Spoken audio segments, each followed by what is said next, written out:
By the time Claire Bennett realized Noah Grayson had become the most important person in her life, it was already too late to remember when it had happened. There wasn't a single moment she could point to. It hadn't been the afternoon he shared his lunch with her in 3rd grade because she'd forgotten hers. It hadn't been the summer they spent building an embarrassingly crooked treehouse that collapsed before either of them could climb into it. It hadn't even been the day Noah stood beside her at her parents' funeral without saying a single word, somehow understanding that silence was exactly what she needed. Somewhere between scraped knees, birthday cakes, high school graduations, and countless Sunday dinners with the Grayson family, Noah had simply become part of the foundation of her life. Like the old maple tree outside her apartment, he had always been there, and Claire had never imagined a future where he wasn't.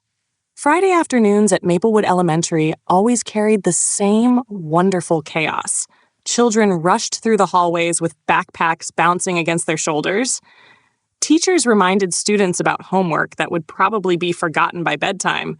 And parents waited outside with patient smiles that slowly disappeared as soon as they discovered another art project covered in glitter. Claire stood beside her classroom door, smiling as each of her 2nd graders hurried past.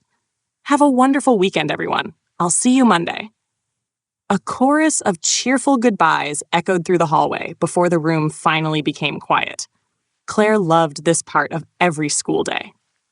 It gave her a chance to slow down after hours of answering questions, tying shoelaces, settling disagreements over crayons, and convincing 7-year-olds that glue sticks were not, in fact, a snack. She walked slowly between the rows of desks, straightening chairs and gathering forgotten pencils.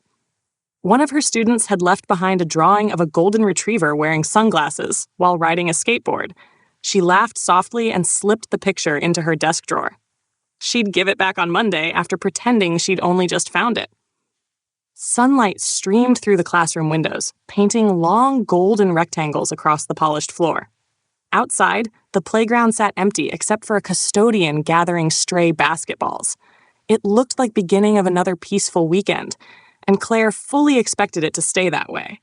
Her phone vibrated inside her purse. She glanced at the screen. Noah. That alone made her pause. Noah almost never called during the workday. If he needed anything, he usually sent a short text asking whether she wanted to stop by the workshop after school. She answered immediately. "Hey, Noah." There was a brief silence before he spoke. "Hi, Claire." Something about his voice made her straighten instinctively. It wasn't loud or panicked. If anything, it sounded unusually calm. The kind of calm people reached after worrying for far too long. "Everything okay?" Another pause. "Are you done for the day?" "I just finished cleaning up the classroom." "Could you come to the shop?" "Of course. What's going on?" "I'd rather tell you in person." She waited, expecting him to add something reassuring. He didn't. "I'll be there in 10 minutes. "Thanks." The call ended. Claire slipped the phone back into her purse and stood still for a moment. Noah wasn't dramatic by nature. In fact, he usually went out of his way to avoid making situations sound worse than they were. If he was asking her to come without explaining why, something had happened that he didn't know how to say over the phone. The drive across Maplewood took less than 15 minutes. The town wasn't large enough for traffic to be much of a problem, especially on a Friday afternoon. She passed familiar storefronts where owners waved from open doorways, children riding bicycles along quiet streets, and the old movie theater that somehow survived despite only having 2 screens. Maplewood wasn't exciting, but that was part of its charm. People knew one another here. News traveled quickly, birthdays were celebrated by entire neighborhoods, and if someone needed help fixing a roof or moving furniture, they rarely had to ask twice. The Grayson workshop stood near the eastern edge of town, surrounded by stacks of lumber and several pickup trucks waiting for deliveries. Claire had been coming here for so many years that she could probably find the place blindfolded. As she turned into the gravel parking lot, something immediately felt wrong. The large loading doors were open. The lights were on. But the building was silent. Normally, she would hear the steady hum of machinery before she even parked. Sanders, saws, compressors, and Daniel Grayson's favorite country radio station blended together into a soundtrack that had become as familiar to her as birds singing in the morning. Today, there was nothing. She climbed out of her SUV and listened. Only the wind moved through the trees.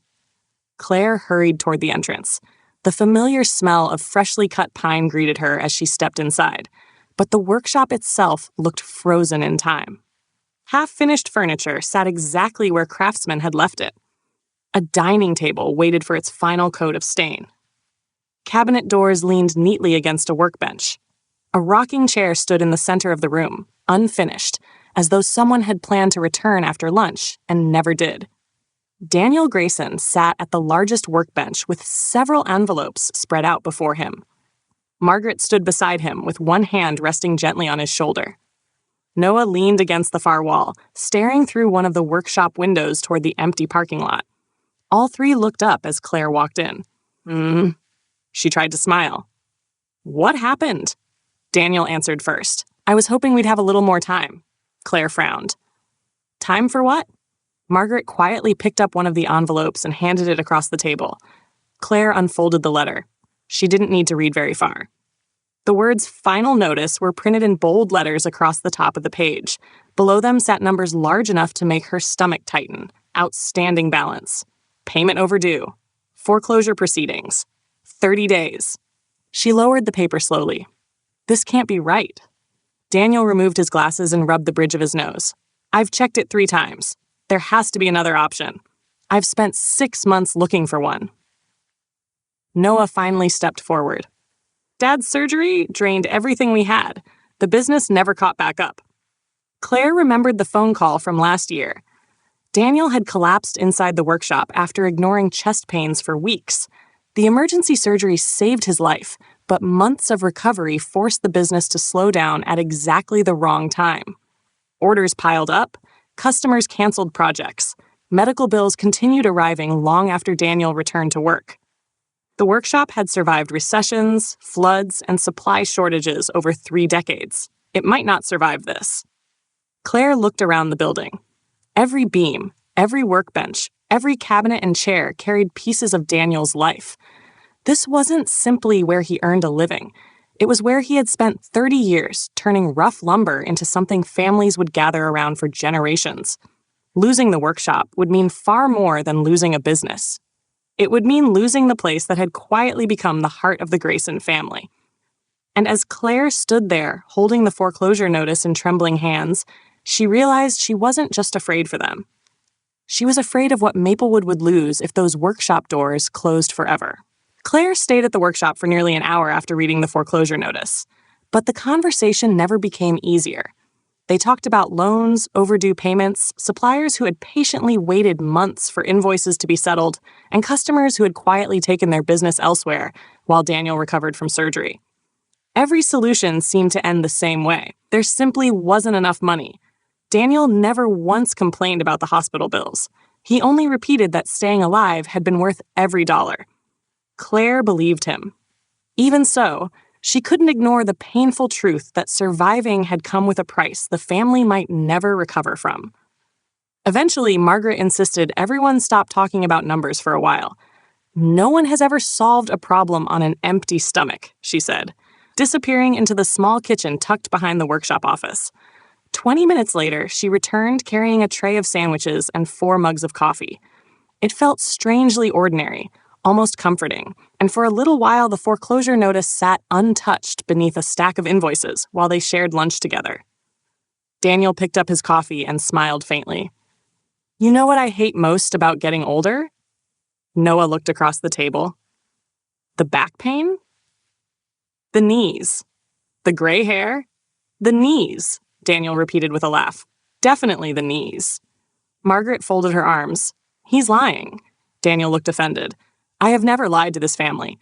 You spent 3 months insisting that rocking chair didn't squeak." "It didn't squeak. It sounded like a haunted pirate ship." Claire laughed, and Noah shook his head. "I replaced the entire chair before Mom admitted she was talking about the floor." Daniel pointed toward his wife. "See? False accusations." For a few precious minutes, everything felt normal again. The workshop echoed with familiar laughter instead of worried silence, and Claire found herself wishing time would simply stop. She realized something then. The Grayson family had an incredible ability to protect one another from pain, even if only for the length of a lunch break. It wasn't denial. It was love. They refused to let hardship steal every moment of joy. When lunch ended, Daniel quietly gathered the foreclosure papers and slid them back into the envelope. "I appreciate everybody trying to fix this," he said, "but I don't want anyone sacrificing their future because of my mistakes." Claire frowned. "You didn't make a mistake. I borrowed more than I should have. You had emergency heart surgery. I still signed the papers." Margaret reached for his hand. "You also spent 30 years building a business that put food on this table." Daniel smiled at her. "I had a good run." Claire didn't like the way he said it.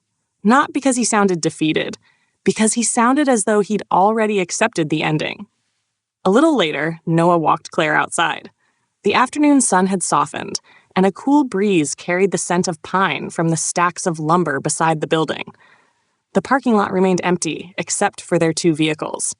For a while, they simply stood there without speaking. Neither of them had ever been uncomfortable with silence. After so many years of friendship, quiet moments often said more than conversations ever could. Finally, Noah broke the silence. "I'm sorry you had to see all that. You don't have anything to apologize for. I know how much this place means to you." Claire looked back at the workshop. "It isn't just the building." "No, it's everything inside it." Noah nodded slowly. "My dad built my first dollhouse here. I remember. He made my parents' dining table. I remember that too. He taught half this town how to use a measuring tape." A smile crossed Noah's face. "He still says measuring twice is cheaper than buying more wood." Claire laughed softly. "He says that because you cut a 6-foot board into 3 pieces that were somehow all too short. I was 12. You blamed the tape measure. It looked suspicious." They both laughed, and for a moment the heaviness lifted again. Then Noah's expression changed. "I don't know what I'm going to do." Claire looked at him carefully. It wasn't fear she saw. It was guilt. The kind of guilt people carried when they believed everyone else's problems somehow belonged to them. "You've been trying to hold this family together by yourself, haven't you?" He didn't answer immediately. Instead, he looked toward the workshop windows where his parents were cleaning up after lunch. "They've spent my whole life protecting me. And now it's your turn." He nodded. "I just wish I knew how." Claire reached out and squeezed his arm. "We'll figure something out." He smiled politely. She knew that smile. It was the same one he wore whenever he wanted other people to believe he was okay. It almost never meant he actually was. The drive home felt longer than usual. Claire barely noticed the familiar streets passing outside her window. Her thoughts kept returning to Daniel's face as he folded the foreclosure notice and slipped it back into the envelope. She had seen disappointment before. She had seen frustration, grief, and exhaustion. What frightened her today was something different. Acceptance. Daniel Grayson had spent 30 years fighting for his family. For the first time, he looked tired of fighting. That realization stayed with Claire long after she reached her apartment. She kicked off her shoes, changed into comfortable clothes, and stood in the kitchen staring at the unopened groceries she'd bought the day before. She wasn't hungry. Instead, she made a cup of tea and carried it to the dining table where her laptop waited. She opened it without really knowing what she hoped to find. The first search was simple. Small business foreclosure assistance. Hundreds of results appeared. Government programs, financial advisors, debt restructuring, emergency loans. She clicked one article after another, taking notes as she went. Some options required collateral the Graysons no longer had. Others demanded credit scores that years of struggling had quietly destroyed. Every possibility ended exactly the same way. Not enough. Claire refused to stop. She opened another page, then another. Hours slipped by unnoticed as daylight faded into evening. Around 8 o'clock, she realized her tea had gone cold. At 9, she ordered takeout because she couldn't remember whether she'd eaten dinner. By 10, she had covered 2 pages of a notebook with figures, ideas, phone numbers, and questions. None of them solved the problem. She leaned back in her chair and rubbed her tired eyes. There has to be something. The apartment was silent, except for the ticking clock above the kitchen doorway. She opened another article. This one explained different legal ways families sometimes protected shared property during financial hardship. Claire wasn't expecting much. She almost closed the page after the first paragraph. Then, one sentence caught her attention. She read it again, and then a third time. Her eyes drifted slowly toward the notebook lying open beside the keyboard. She picked up a pen. Almost without thinking, she wrote 2 names: Claire Bennett, Noah Grayson. She stared at them for several seconds.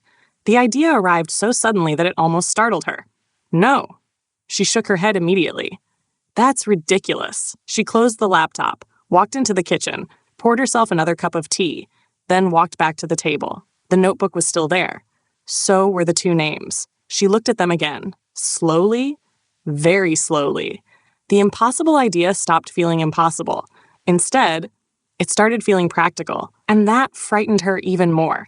She sat there well past midnight, turning the idea over from every possible angle, searching for reasons it couldn't work. The strange thing was, the more she looked, the fewer reasons she found. Somewhere after 1 o'clock in the morning, Claire leaned back in her chair and whispered the words she never imagined saying out loud. I think I know how to save them. She didn't realize it yet, but that single thought was about to change not only the Grayson family's future, it was about to uncover a secret Noah had spent years making sure nobody would ever discover. Claire woke before sunrise. She wasn't surprised. Sleep had come in short stretches, interrupted by the same thought returning again and again. Every time she convinced herself the idea was ridiculous, another voice quietly reminded her that she hadn't found a better one. The notebook still lay open on the dining table. 2 names stared back at her. Claire Bennett, Noah Grayson. She had written them sometime after 1 in the morning. Looking at them now in the pale morning light somehow made everything feel even more real. She walked into the kitchen, started the coffee maker, and stood watching the first drops fall into the glass pot. Normally, Saturday mornings were her favorite part of the week. She'd make pancakes, water the flowers on her balcony, and spend an hour reading before the town fully woke up. Today, she couldn't concentrate on any of it. She carried her coffee onto the balcony and watched Maplewood slowly come to life. Across the street, Mr. Jensen was already washing his pickup truck. A young couple walked their golden retriever past the apartment complex. Somewhere nearby, church bells rang softly through the crisp September air. Life was moving exactly as it always had. Only hers felt completely different. She took another sip of coffee and asked herself the same question she'd been avoiding since the middle of the night. Have you completely lost your mind? The answer wasn't immediate. Maybe. Or maybe desperate situations really did call for desperate ideas. She knew exactly what people would think if they ever found out, that she had proposed marriage out of pity, that Noah had accepted because he needed money. That the whole thing was some strange arrangement instead of a real marriage. The thought made her stomach tighten. She didn't care what strangers thought. She cared what Noah thought. That mattered. A lot more than she wanted to admit. An hour later, Claire found herself driving toward the cemetery on the northern edge of town.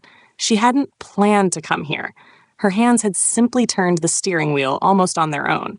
The cemetery overlooked Maplewood Lake, where the morning mist still floated gently above the water. Rows of oak trees surrounded the grounds, their leaves just beginning to hint at the colors autumn would soon bring. Claire parked near the entrance and carried a small bouquet of white lilies she'd bought from the flower stand outside town. She stopped in front of 2 familiar headstones.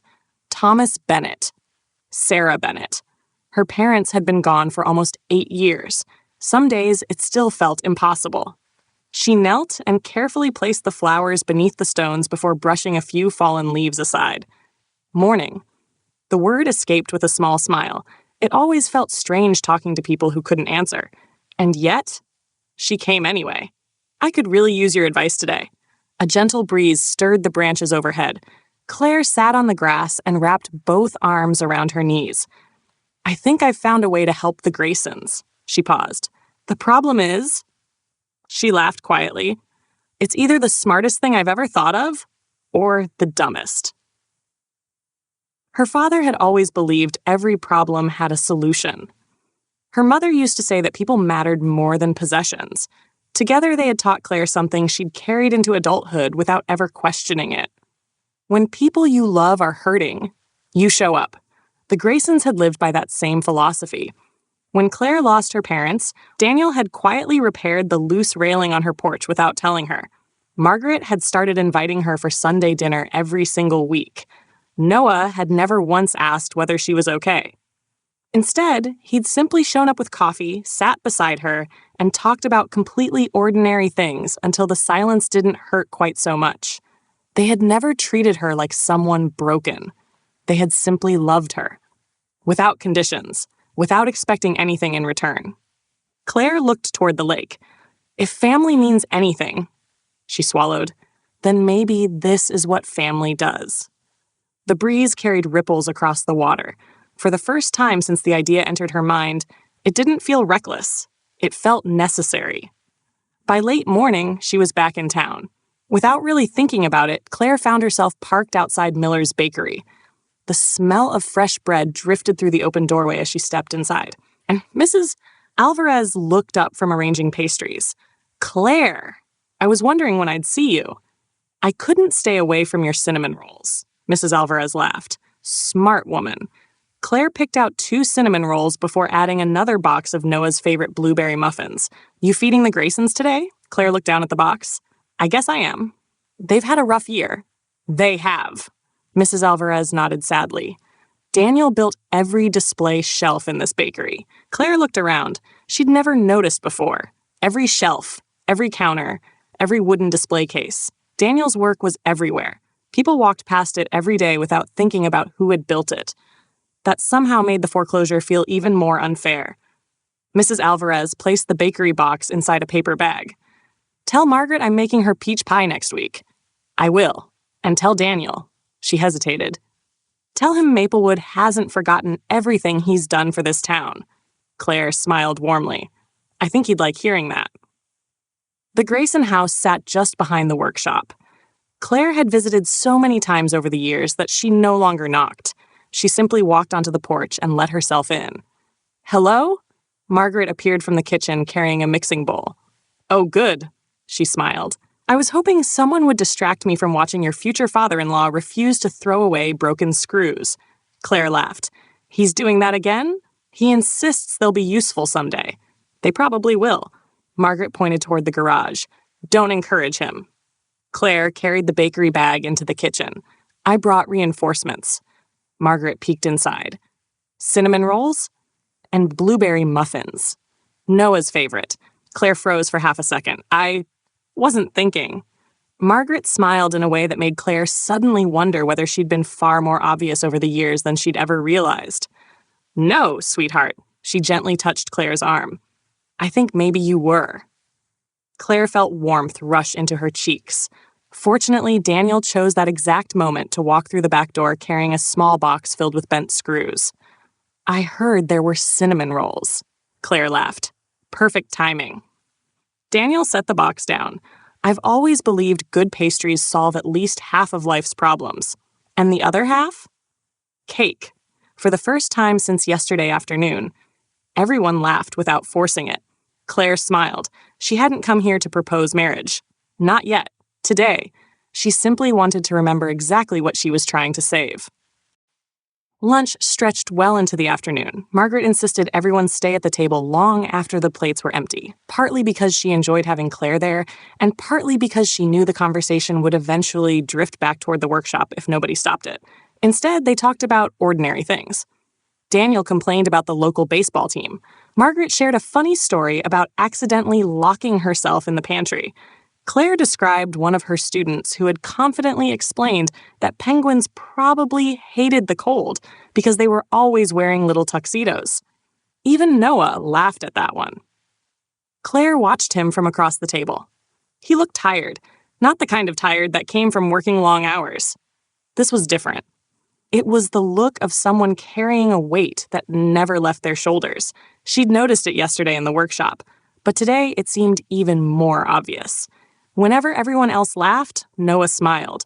Whenever the room grew quiet, his thoughts pulled him somewhere far away. Claire had known him long enough to recognize the pattern. Something else was bothering him. Something beyond the foreclosure. She made a mental note to ask him about it.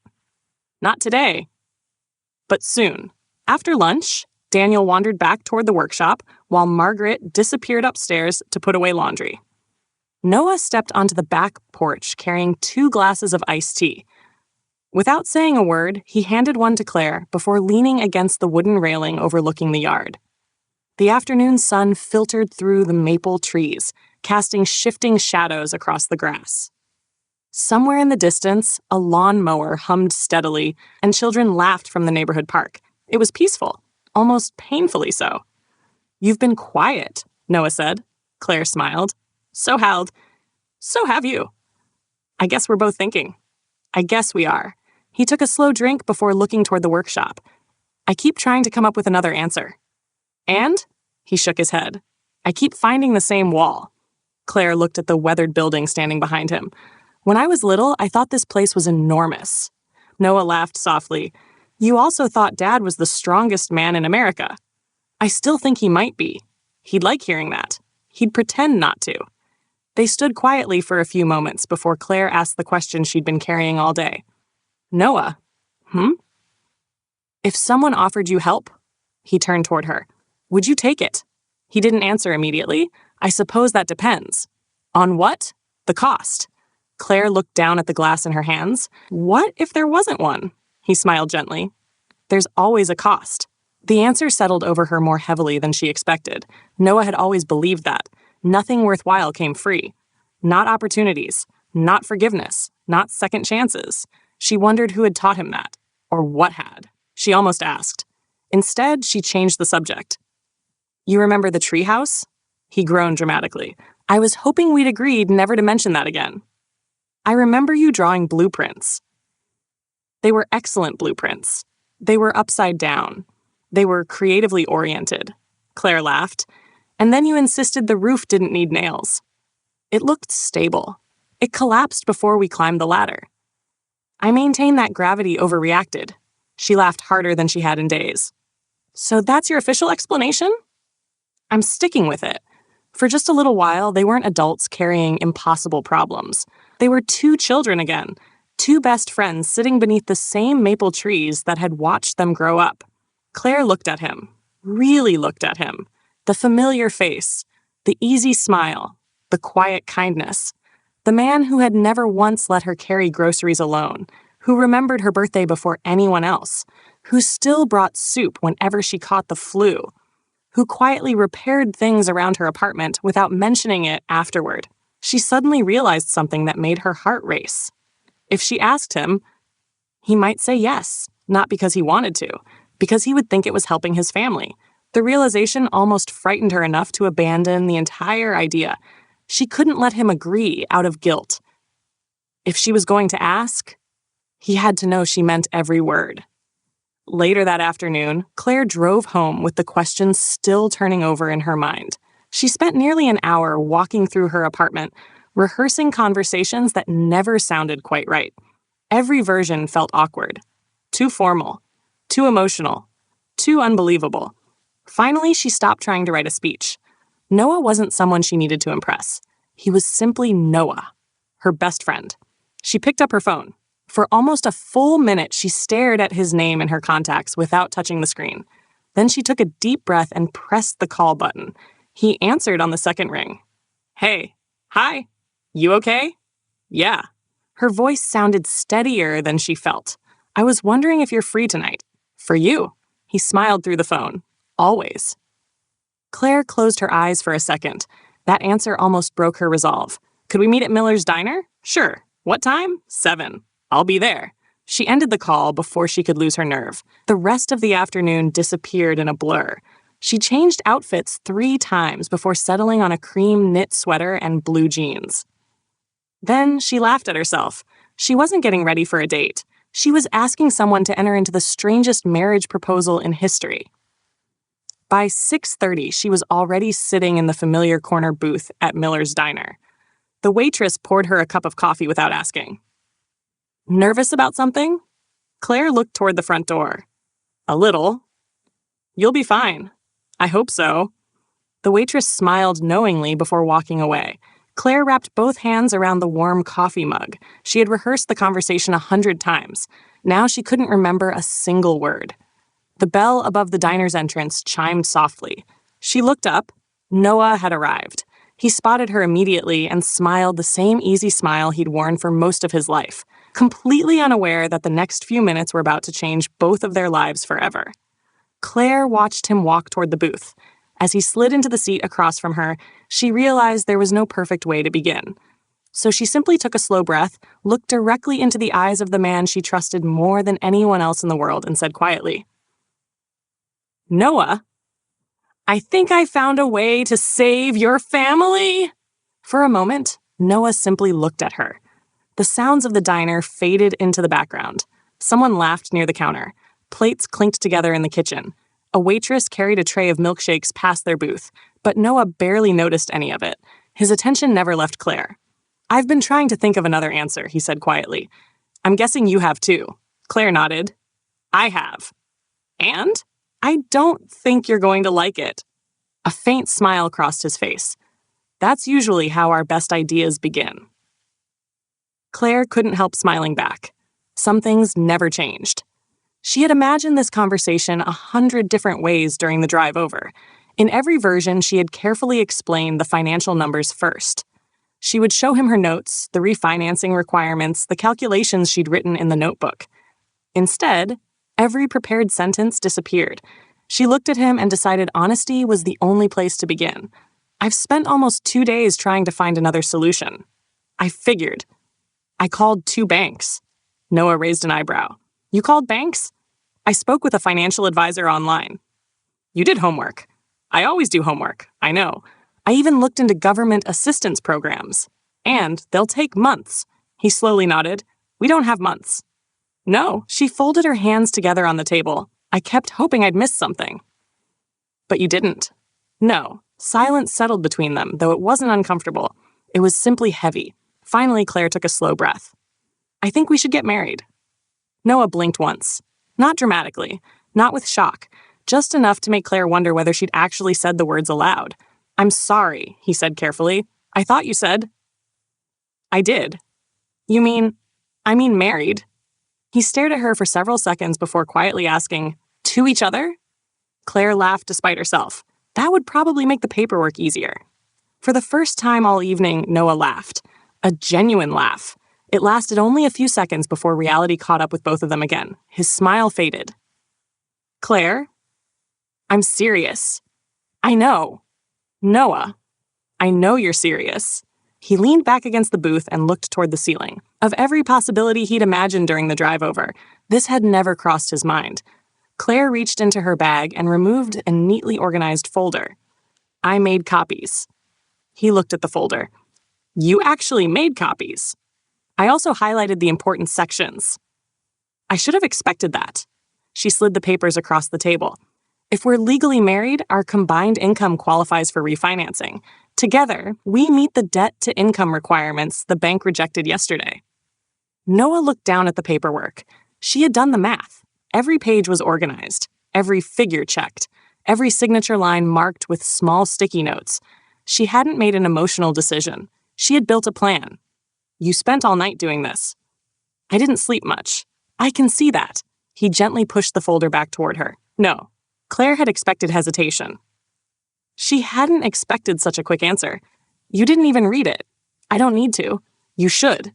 "It doesn't matter." "It does." "No, Claire." His voice remained calm. "It doesn't." She frowned. "Not. Because this isn't refinancing." "No. This is marriage. I know. You don't solve a financial crisis by sacrificing your future." She held his gaze. "I don't see it as sacrificing anything." "I do." "You shouldn't." He smiled sadly. "That's easy for you to say." "Noah, you deserve someone who proposes because they can't imagine life without you." Claire looked at him quietly. "Maybe that's not the only reason people get married." "It should be." "Should it?" He hesitated. She continued, "My parents used to say marriage wasn't one decision." He looked up. "They said it was thousands of decisions." She smiled softly. "Choosing each other every day." He listened without interrupting. I'm not asking because I feel sorry for you. I know. I'm asking because your family has always been mine. You already are family. I know. And I won't watch family lose everything while I stand on the sidelines pretending there's nothing I can do. Noah looked away. The words landed harder than she realized. Because they were true. Every birthday, every Thanksgiving, every Christmas morning after Claire lost her parents, she had never been treated like a guest. She had simply belonged. You've thought about this a lot. For 2 days. And if the workshop survives, we stay married until everything is stable. And then, Claire lowered her eyes for the first time. If you still want to. She forced herself to finish. We quietly get divorced. The words hurt far more than she expected. Noah noticed. He also noticed something else. She had never once looked excited while talking about marriage, only determined. She wasn't chasing a dream. She was trying to save people she loved. That somehow made the proposal more beautiful and infinitely more heartbreaking. He rubbed his hands together beneath the table. There was a long silence before he finally spoke. If I say yes. Claire waited. Your entire life changes. I know. You'll have my debts. I know. My problems. I know. My family. She smiled.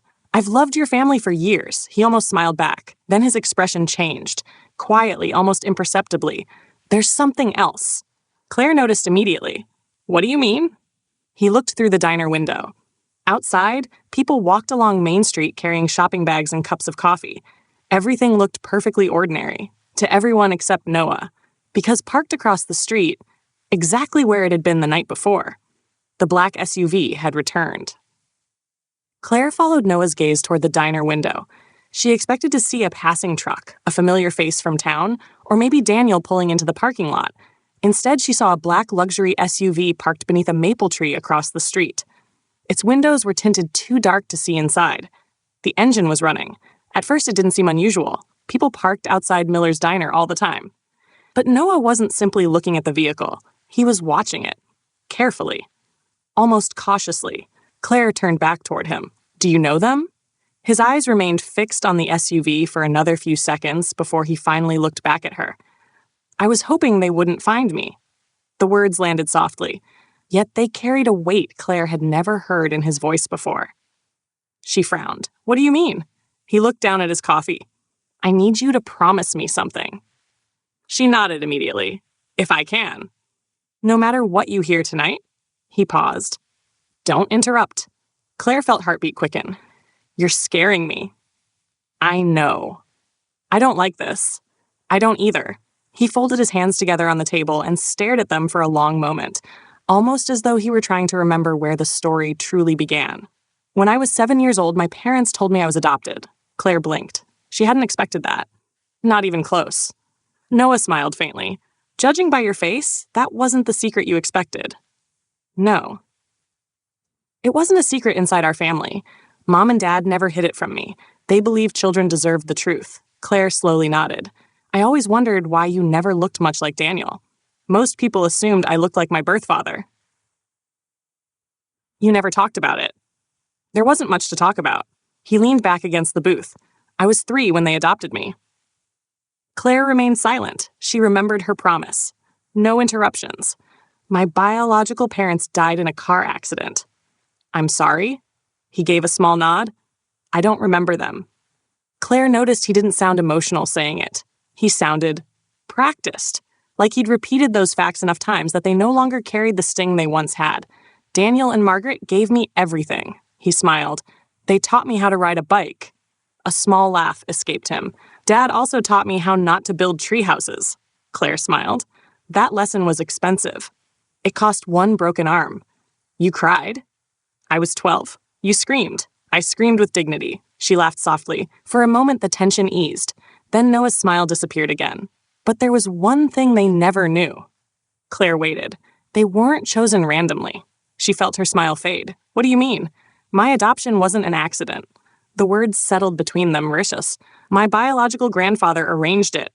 Claire stared at him. I'm sorry. She shook her head slightly. I don't understand. I know. He looked toward the window again. The man sitting in that SUV works for my grandfather. Claire slowly turned toward the street once more. The SUV hadn't moved. Neither had the feeling growing in her chest. Your grandfather is looking for you? He finally is. Why now? Because until last month. He stopped. His jaw tightened. He had someone else. Claire's pulse quickened. She suddenly realized this conversation had moved far beyond anything she'd imagined. She had arrived believing they would discuss mortgages. Instead, she was listening to a story Noah had apparently carried alone for most of his life. He took a slow breath before continuing. My grandfather owns Blackwell Industries. Claire frowned. The name sounded familiar. Very familiar. Then she remembered. Blackwell Industries. Construction. Energy. Real estate. Manufacturing. One of the largest privately owned companies in the country. She looked back at Noah. No. He gave the slightest nod. Yes, Claire laughed once. Not because anything was funny, because her mind simply refused to accept what she'd heard. Noah, I'm serious. She searched his face for any sign that this was some elaborate joke. There wasn't one. The Blackwell Industries? Yes, the company that's worth. I know. She leaned back slowly. This doesn't make any sense. It never has. She lowered her voice instinctively. Why are you here? He smiled sadly. That's a much longer story. You grew up in Maplewood. Yes. You worked in the workshop. Yes. You've been sanding tables for 15 years. I have. If your grandfather owns a billion-dollar company, I know how it sounds. Claire rubbed her forehead. It sounds impossible. It felt impossible. Another silence settled between them. Yeah, the waitress arrived with fresh coffee. Neither of them touched it. She sensed the seriousness of the conversation almost immediately. I'll leave this here. Both simply nodded. After she walked away, Noah looked at the steam rising from his cup. My grandfather wanted an heir. Claire remained silent. My father wanted a family. He paused. They never agreed on which mattered more. Claire listened carefully. When my parents died, he swallowed, my grandfather wanted custody. And my father had already signed legal papers naming Daniel and Margaret as my guardians if anything ever happened. Claire's eyes widened. So they raised me. And your grandfather?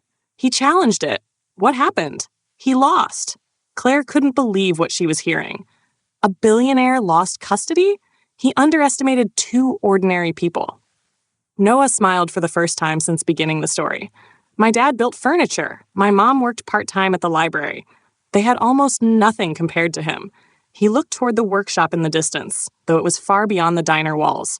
But they had something he never understood. What? They loved me. Claire felt tears gathering in her eyes. He offered them money.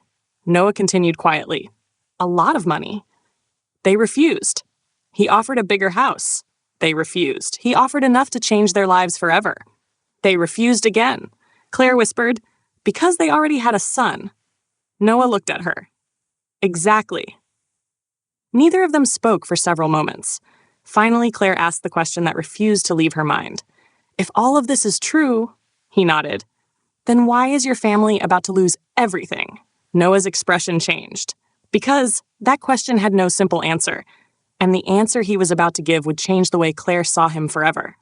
Claire sat motionless. The noise inside the diner returned slowly, as though someone had turned the volume back up on the rest of the world. Plates clattered in the kitchen. A little girl laughed near the counter when a scoop of ice cream slipped off her spoon. The waitress called an order to the cook. Life outside their booth continued exactly as it had before. Inside the booth, everything had changed. Noah took a slow breath before answering her question. If all of this is true, then why is your family about to lose everything? He repeated the question quietly, almost to himself. Because I walked away. Claire stared at him. You walked away from all of it? He nodded. When I turned 18? She frowned. I don't understand. My grandfather offered me a choice. His eyes drifted toward the window again, but this time he wasn't looking at the SUV. He was looking somewhere much farther away. He invited me to spend one summer with him after high school. You went? I owed it to myself to know where I came from. Claire could understand that. I thought I'd meet a lonely old man who regretted the past. A small smile crossed his face. I was wrong. What did you find? A corporation. She tilted her head. What do you mean? I didn't meet a grandfather. His voice stayed calm. I met a chairman. Claire remained silent. He had assistants waiting at the airport. 3 black SUVs. A driver. A security detail. They handed me an itinerary before they even said hello. He laughed once, though there wasn't any humor in it. The first meeting with my grandfather was scheduled for exactly 9 o'clock the next morning. Scheduled? He nodded. Apparently family required appointments. Claire couldn't imagine it. What was he like? Noah thought about the question for several seconds. Have you ever met someone who could make an entire room stand up just by walking into it? She nodded slowly. My school principal. He smiled. Multiply that by 100. She waited. He never shouted. He never threatened anyone. He never had to. Everyone around him wanted his approval. And if they didn't earn it, he shrugged. They disappeared. Claire frowned. Disappeared? Not literally. They just weren't around anymore. The company moved them. They resigned. They retired. No one questioned it. A chill ran through her. What did he want from you? He wanted an heir. And you? I wanted answers. Noah folded his hands together. We spent 2 months together. What happened? He showed me everything. The headquarters, private aircraft, corporate meetings, charity galas, luxury homes in 3 countries, people who introduced themselves by their job titles before saying their names. Claire listened without interrupting. It was impressive. I won't pretend otherwise, but every conversation ended the same way. She leaned forward slightly. How? When you take over. When you become chairman. When this company belongs to you. He smiled sadly. No one ever asked whether I wanted it. Claire quietly asked, Did you? No. Not even a little? He looked down at the coffee between his hands. When you've spent your childhood watching your dad build dining tables. He smiled softly. It's difficult to get excited about quarterly earnings reports. Claire laughed. I suppose that's true. My grandfather couldn't understand that. What did he say? He asked me one question.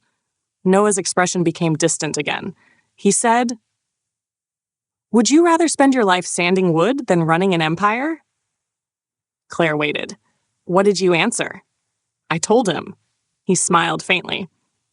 That one of those jobs let me eat dinner with my family every night. Claire felt something tighten inside her chest. What did he say? He looked at me for a long time. And then, he said, You've been raised to think small. Silence settled between them. Claire couldn't help picturing Daniel in the workshop, patiently measuring every board, stopping every evening for dinner with Margaret, teaching neighborhood kids how to hold a hammer. Thinking small? No. Thinking differently. She looked back at Noah. So you came home. I did, and stayed. I told him I wasn't interested. He didn't take it well. I imagine not. He gave me 6 months to change my mind. Claire slowly nodded. And when you didn't? He told me that if I walked away. Noah paused. I walked away forever. The words lingered between them. Claire asked quietly, You believed him? I wanted to. She frowned. Wanted to? I thought if he believed I was gone, he'd leave us alone. And he did. For 12 years. Claire looked toward the SUV again. And now? Noah's voice dropped almost to a whisper. Now something has changed. He reached into his wallet. For a moment, Claire thought he was looking for cash. Instead, he removed a folded newspaper clipping. The paper had yellowed with age. The fold marks were beginning to tear. He carefully unfolded it and placed it on the table. It showed a younger Victor Blackwell standing beside a smiling man Claire didn't recognize. The headline read, Blackwell Industries prepares next generation of leadership. Beneath the photograph, someone else's face had been circled in blue ink. Not Victor. Not Noah. Another young man. Claire looked up. Who is he? Noah stared at the photograph. My cousin. She waited. He was supposed to inherit everything. Claire looked back at the newspaper. Was? Noah slowly nodded. He died 6 weeks ago. The realization hit her immediately. She looked toward the black SUV parked outside, then back at Noah. They're not looking for you because they suddenly miss you. No. They're looking for you because you're next. Noah held her gaze. For the first time in 12 years, he said quietly, I'm the only heir my grandfather has left. Claire couldn't take her eyes off the newspaper clipping. It wasn't simply the headline or the expensive suits in the photograph. It was the realization that the quiet man sitting across from her had been living beside 2 completely different lives for more than a decade. One was the Noah she had always known. The other was a Noah she had never imagined. She carefully slid the clipping back toward him. So, your grandfather lost the heir he wanted. Noah nodded. And now he's come back for the one he never stopped having. I think so. Claire frowned. You said I think. I don't know for certain. You've never spoken to him since you were 18? No. No phone calls? No. Letters? He shook his head. Nothing. Claire leaned back in the booth. Then how do you know this is about the company? Because that's the only reason he'd ever look for me. There wasn't bitterness in Noah's voice, only certainty. That somehow made it even sadder. Claire looked through the window again. The SUV hadn't moved. Have they spoken to you? No. They're just watching? For now. How long? I first noticed them 3 days ago. Claire's eyebrows lifted. 3 days? I thought they'd leave. And they didn't. No, she thought back to yesterday. The workshop, the foreclosure notice. The timing suddenly felt strange. They appeared before the bank sent the final notice? Yes. Claire folded her arms. That's too much of a coincidence. Noah looked at her. I've been thinking the same thing. Neither of them spoke for several moments. Claire's mind was racing. If your grandfather has that kind of money, she hesitated, why not just pay off the debt? Noah smiled sadly. Because then I'd owe him. She immediately understood. It would never be a gift. No, it would be the opening move. Claire slowly nodded. He'd expect something in return. He'd expect everything. The words settled heavily between them. Noah looked down at his hands. I've spent 12 years making sure my parents never had to worry about him. They don't know? They know he exists. But not this? He shook his head. They know I was adopted. They know my grandfather tried to challenge the adoption. He paused. They don't know who he is. Claire stared at him. You never told them? I couldn't. Why? Because they'd never sleep again. She could hear the sincerity in his voice. They've already sacrificed enough for me. I wasn't going to let them spend the rest of their lives wondering whether someone was going to take me away again. Claire felt her chest tighten. They'd never let that happen. I know. And that's exactly why I never told them. He looked toward the workshop in the distance, though it was hidden behind buildings from where they sat. They gave me an ordinary life. A wonderful life. I wasn't going to repay that by bringing someone like Victor Blackwell into their world. Claire noticed it immediately. You called him Victor, not my grandfather. Noah nodded slowly. I stopped calling him grandfather a long time ago. The waitress returned to refill their coffee. She looked from Claire to Noah and smiled. You two look like you've been solving the world's problems. Claire forced a smile. We're trying. Well, the waitress topped off both cups. Whatever it is, I hope it works out. Thank you. After she walked away, Noah stared into the rising steam. I hate that, Claire. What? I'm sitting here talking about billion-dollar companies while my parents are worried about paying next month's electric bill. Claire reached across the table and rested her hand gently over his. The gesture surprised both of them. You know what I hear? He looked up. I hear a man who has spent 12 years protecting the people he loves. His eyes searched hers. You don't think I should have told them? I think you made the best decision you could with the information you had. He smiled faintly. You always find the kindest version of people. Not everyone. You've always done it for me. Claire withdrew her hand slowly, suddenly aware of what she'd done. A quiet silence settled between them again. It wasn't awkward. It simply felt different. Something had changed between them. Neither of them knew exactly what. Noah broke the silence first. You still haven't taken back your proposal. Claire smiled. I noticed you haven't answered it. He laughed softly. Fair enough. I'm serious, Noah. I know. I wasn't trying to rescue you. I know. I was trying to protect my family. He looked at her curiously. My family? She nodded without hesitation. You. Daniel. Margaret. Her voice softened. You've been my family for a long time. Noah lowered his eyes. He'd spent years convincing himself that loving Claire quietly was the safest choice. She deserved someone whose life wasn't tangled in old secrets and impossible choices. Someone who could promise her a future without complications. Now she was sitting across from him, offering him exactly that future. And he couldn't accept it. Not yet, because there was one piece of the story she still didn't know. One truth he'd never spoken aloud to anyone. He looked at her carefully. If I tell you the rest? She waited. You might never look at me the same way again. Claire didn't answer immediately. Instead, she smiled the same calm smile she'd worn since they were children. "I've known you for 24 years. She leaned forward just enough for him to hear the quiet certainty in her voice. "I don't think one story can erase a lifetime." Noah wished he believed that. Outside, the black SUV's headlights suddenly switched on. The vehicle pulled away from the curb without hurry and disappeared into the evening traffic. Noah watched it until it vanished. Then he looked back at Claire. "They know where to find me now." For the first time in 12 years, he realized there was no running left to do. Claire didn't realize how late it had become until they stepped outside the diner. The streets of Maplewood were quiet now. Most of the shops had turned off their lights, leaving only a few glowing windows along Main Street. The air had grown cooler, carrying the familiar scent of damp leaves that always arrived a few weeks before autumn truly settled over the town. For a moment, neither of them moved.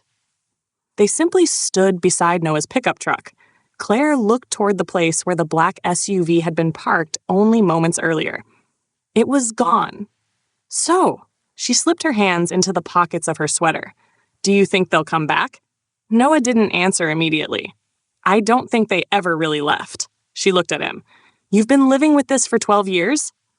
"I've been expecting it for 12 years. That's not the same thing." "No, it isn't." Claire studied his face under the glow of the streetlight. He looked exhausted, not because of today, because of years. Years spent looking over his shoulder. Years spent wondering whether the life he'd built would eventually catch up with the life he'd left behind. She couldn't imagine carrying something like that alone. "You should have told someone." "I wanted to. So why didn't you?" He smiled sadly, because every version of the conversation ended the same way. "How?" "Don't worry. It's over. He'll never find me." He looked toward the empty street. "I wanted those words to be true." Claire nodded slowly. She understood now. Keeping the secret hadn't been about shame. It had been about hope. Hope that the past would stay exactly where he'd left it. Unfortunately, the past rarely asked permission before returning. They drove back toward the Grayson house in separate vehicles. Claire followed Noah the entire way, watching the familiar taillights of his old pickup disappear and reappear along the winding roads leading out of town. It struck her how ordinary everything looked. The same streets, the same houses, the same church with its white steeple rising above the trees. Nothing had changed, except now she knew that somewhere beyond those quiet roads existed a world Noah had never allowed himself to be part of. When they reached the house, Daniel was sitting alone on the front porch. A single porch light illuminated the old wooden swing beside him. He smiled when he saw them. "I was beginning to think Miller's Diner had started renting out booths overnight." Claire laughed softly. "We got talking." Daniel looked at Noah. "You two usually do." He stood and stretched before opening the screen door. "Your mother's already asleep." "She waited up until about an hour ago." Daniel smiled. "She made me promise I'd tell you there's leftover pie in the refrigerator." "That's very Mom." "It is." For a few minutes, the conversation stayed comfortably ordinary. Daniel talked about replacing an old table saw blade. Claire mentioned one of her students who insisted that pumpkins were technically giant oranges. Noah listened more than he spoke. Eventually, Claire stood. "I should head home." Daniel walked her to her car. As Noah disappeared inside the house, Daniel remained beside the driveway with his hands tucked into the pockets of his flannel shirt. "You've known him a long time." Claire smiled. "Almost my whole life." Daniel nodded thoughtfully. "Then you've probably noticed." She tilted her head. "Noticed what?" "That he smiles for everyone else." The words caught her off guard. Daniel continued looking toward the house. "He always has." Claire didn't answer, because she knew he was right. When Noah was little, he'd scrape his knee and ask whether everyone else was okay. Daniel laughed quietly. "Imagine that." Claire smiled. "He didn't want people worrying." "No, he still doesn't." Daniel looked at her. "I don't know what you two talked about tonight." Claire hesitated. She had promised Noah. "I can't really say. I figured." He smiled kindly. "I wasn't asking." He rested one hand on the roof of her car. "I just hope whatever burden he's carrying." His voice softened. "Is he finally lets someone help him carry it?" Claire looked toward the front porch. The porch light cast a warm glow across the windows of the old family home. For the first time since Noah's confession, she realized something. Daniel didn't know about Victor Blackwell. He didn't know about the inheritance. He didn't know about the black SUV. Yet somehow, he already knew his son was hurting. Parents really did notice everything. Even the things their children tried hardest to hide. Claire hugged Daniel before getting into her SUV. As she drove away, she caught one last glimpse of him standing beneath the porch light, watching until she disappeared around the corner. It reminded her of every father who ever waited up for someone they loved, and it made her wonder how Daniel would react if he ever discovered the truth Noah had been protecting him from. Claire barely slept. She wasn't thinking about the proposal anymore. She wasn't even thinking about the refinancing paperwork sitting on her dining table. Her thoughts kept returning to Noah. For 24 years, she had believed she knew every important chapter of his life. She knew where he'd gone to school, what his favorite meals were, why he hated mushrooms, and why he insisted on fixing things instead of replacing them.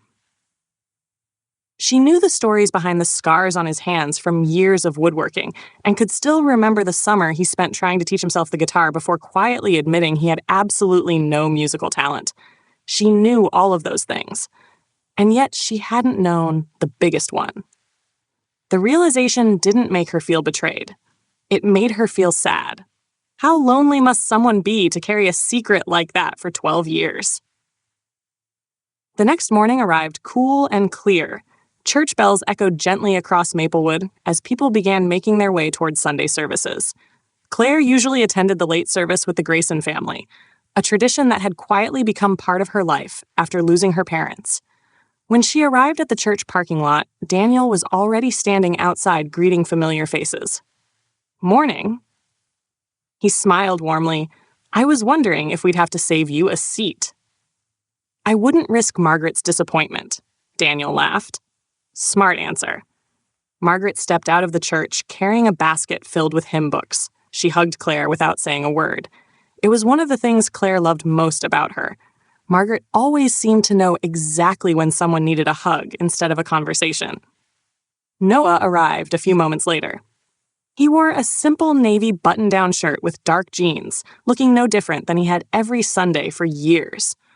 Only Claire knew that everything had changed. Their eyes met briefly. No words passed between them. None were necessary. Inside the church, the familiar wooden pews filled slowly as families greeted one another. Children whispered until their parents reminded them where they were. An elderly man adjusted the flowers near the altar while the choir quietly practiced the opening hymn. The service began. Claire tried to listen. She truly did. But every few minutes, her attention drifted toward Noah, sitting 2 seats away. He looked exactly as everyone expected him to look. Calm, respectful, present. Only she knew that somewhere beyond those stained glass windows, people connected to one of the wealthiest families in America were searching for him. The contrast felt almost impossible to understand. After the service ended, the congregation gathered outside beneath bright blue skies. People chatted about football games, gardening, and the weather. Mrs. Henderson handed Daniel a basket of homemade biscuits. Mr. Collins asked Noah whether he'd have time to repair a rocking chair later in the week. Life continued exactly as it always had. Claire suddenly understood why Noah had chosen this life. It wasn't because Maplewood was small. It was because it was real. Nobody here cared about fortunes. They cared about neighbors. As they crossed the church parking lot, Noah quietly spoke beside her. "Walk with me?" She nodded. They followed the narrow path that circled the small lake behind the church. The water reflected the morning sunlight like polished glass. For several minutes, they simply walked. Finally, Noah stopped. "I've been thinking about what you asked." Claire looked at him, and, "I can't answer yet." She smiled gently. "I wasn't expecting one today. I wish things were that simple." "So do I." He looked across the lake. "If this was only about money," he shook his head, "I'd already know what to do." Claire folded her arms against the cool breeze.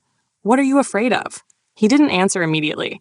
Instead, he picked up a small stone and tossed it gently across the water. It skipped twice before sinking. "I'm afraid that once Victor realizes I won't go back willingly," he paused, "he'll stop asking." Claire felt a chill despite the sunshine. What does that mean? I honestly don't know. You think he'd hurt your family? No. His answer came immediately. He'd never do anything that obvious. Then what? He'd use pressure. What kind? He looked at her, the kind powerful people always use. She understood. Banks, lawyers, influence. Things that never looked like threats until it was too late. Claire reached for his hand. This time, she didn't think about it. She simply held it. Noah. He looked at her. You've spent 12 years protecting everyone else. He nodded.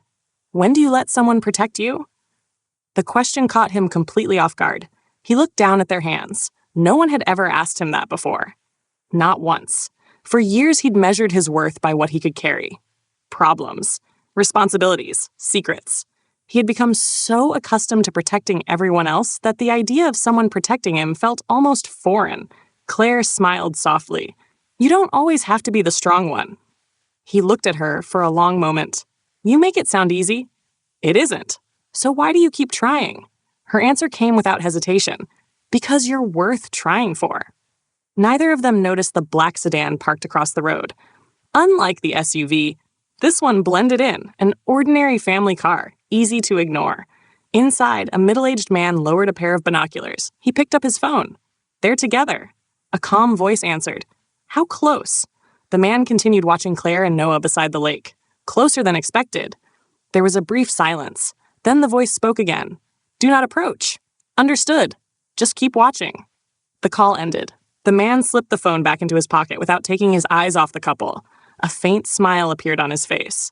So, he murmured quietly, she's the one. Far away, inside a glass office overlooking the skyline of New York City, Victor Blackwell stood beside the floor-to-ceiling windows with the same report open on his desk. He read one sentence twice. Subject has formed a significant emotional attachment. Victor closed the folder. For the first time in years, his strategy began to change. By Monday morning, Maplewood had settled back into its familiar rhythm. School buses rolled through quiet neighborhoods before sunrise. The bakery filled the air with the smell of fresh bread. Daniel unlocked the workshop at exactly 7:30, just as he had done nearly every weekday for the last 30 years. If anyone had driven past the Grayson property that morning, nothing would have seemed unusual. Daniel swept the front entrance. Margaret watered the flower boxes beneath the porch windows. Noah rolled open the large workshop doors before switching on the lights. The machines came to life one by one, filling the building with the familiar sounds Claire had missed so much only a few days earlier. For a brief moment, everything almost felt normal again. Almost. Noah found himself glancing toward the road every few minutes. The black SUV never appeared. That should have made him feel better. Instead, it made him nervous. People like Victor Blackwell rarely acted without a plan. Silence usually meant preparation, not surrender. Claire arrived at school just before 8. She had barely finished writing the day's math lesson on the whiteboard when Emma raised her hand. Miss Bennett? Yes. My dad says grown-ups worry too much. Several children laughed. Claire smiled. Did he tell you why? Emma nodded very seriously.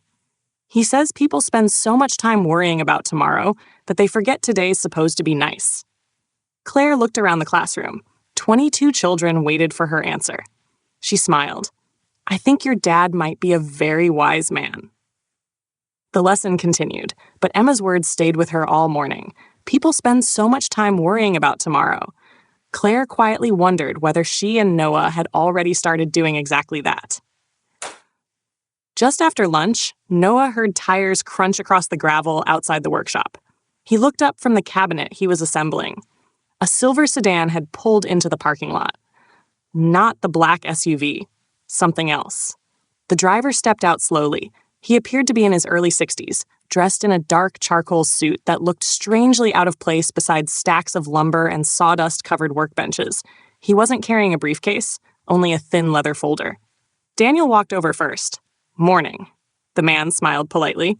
Good afternoon. I'm looking for Noah Grayson. Daniel looked toward his son. That would be him. Noah set down his measuring tape and walked forward. The man extended his hand. My name is Richard Mercer. Noah didn't shake it. I don't believe we've met. No. But I've been hoping we would. Daniel sensed the change immediately. The warmth disappeared from Noah's expression. No, so did the easy smile he wore around customers. Richard slowly lowered his hand. I understand your hesitation. Do you? I believe I do. Noah glanced toward the road behind the sedan. No other vehicles. No security. No black SUVs. Just one man. What do you want? Richard held out the leather folder. I was asked to deliver this personally. I don't want it. I expected you might say that. Richard didn't move. Instead, he quietly placed the folder on a nearby workbench. My instructions were only to make sure it reached you. Daniel looked between the two men. Noah, it's okay. No. Daniel frowned. I don't think it is. Richard turned politely toward Daniel. Mr. Grayson? Daniel blinked. You know who I am? I know who both of you are. Something about the answer made the entire workshop feel colder. Richard continued. I've admired your craftsmanship for many years. Daniel didn't smile. I don't remember asking for admirers. A faint smile appeared on Richard's face. I suppose not. Noah stepped between them. If you have something to say, he pointed toward the folder. Say it. Richard looked directly at him. Victor Blackwell requests a meeting. No, I haven't finished. I have. Richard remained remarkably calm. He asked me to tell you the invitation remains open until Friday. I'm not interested. If you decline, Richard hesitated, certain opportunities may disappear. Noah's jaw tightened. There it is. Richard sighed almost imperceptibly. I was hoping we wouldn't reach this part of the conversation. You reached it the moment you drove in. Daniel looked from Noah to Richard. What opportunities? Neither man answered immediately. Richard finally spoke. The bank handling your commercial loan. Daniel frowned. What about it?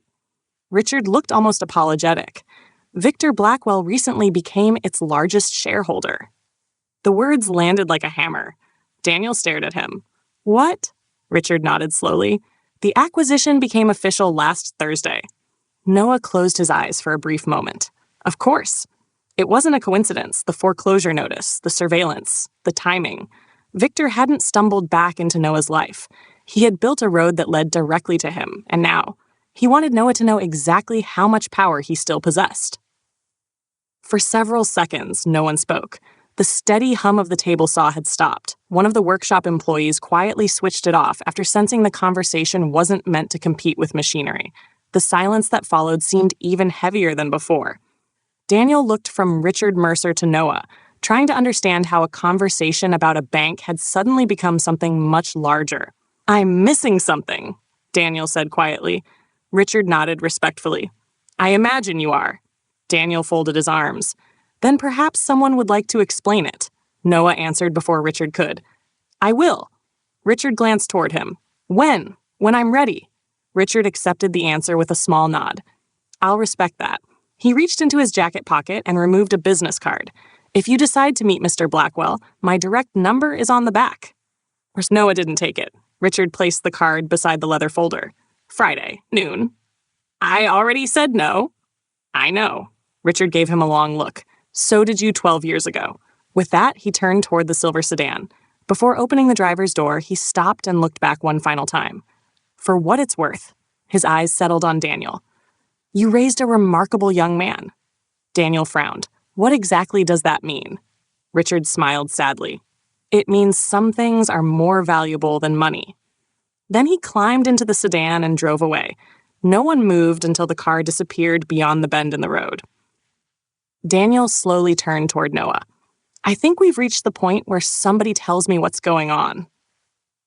Noah looked down at the leather folder still resting on the workbench.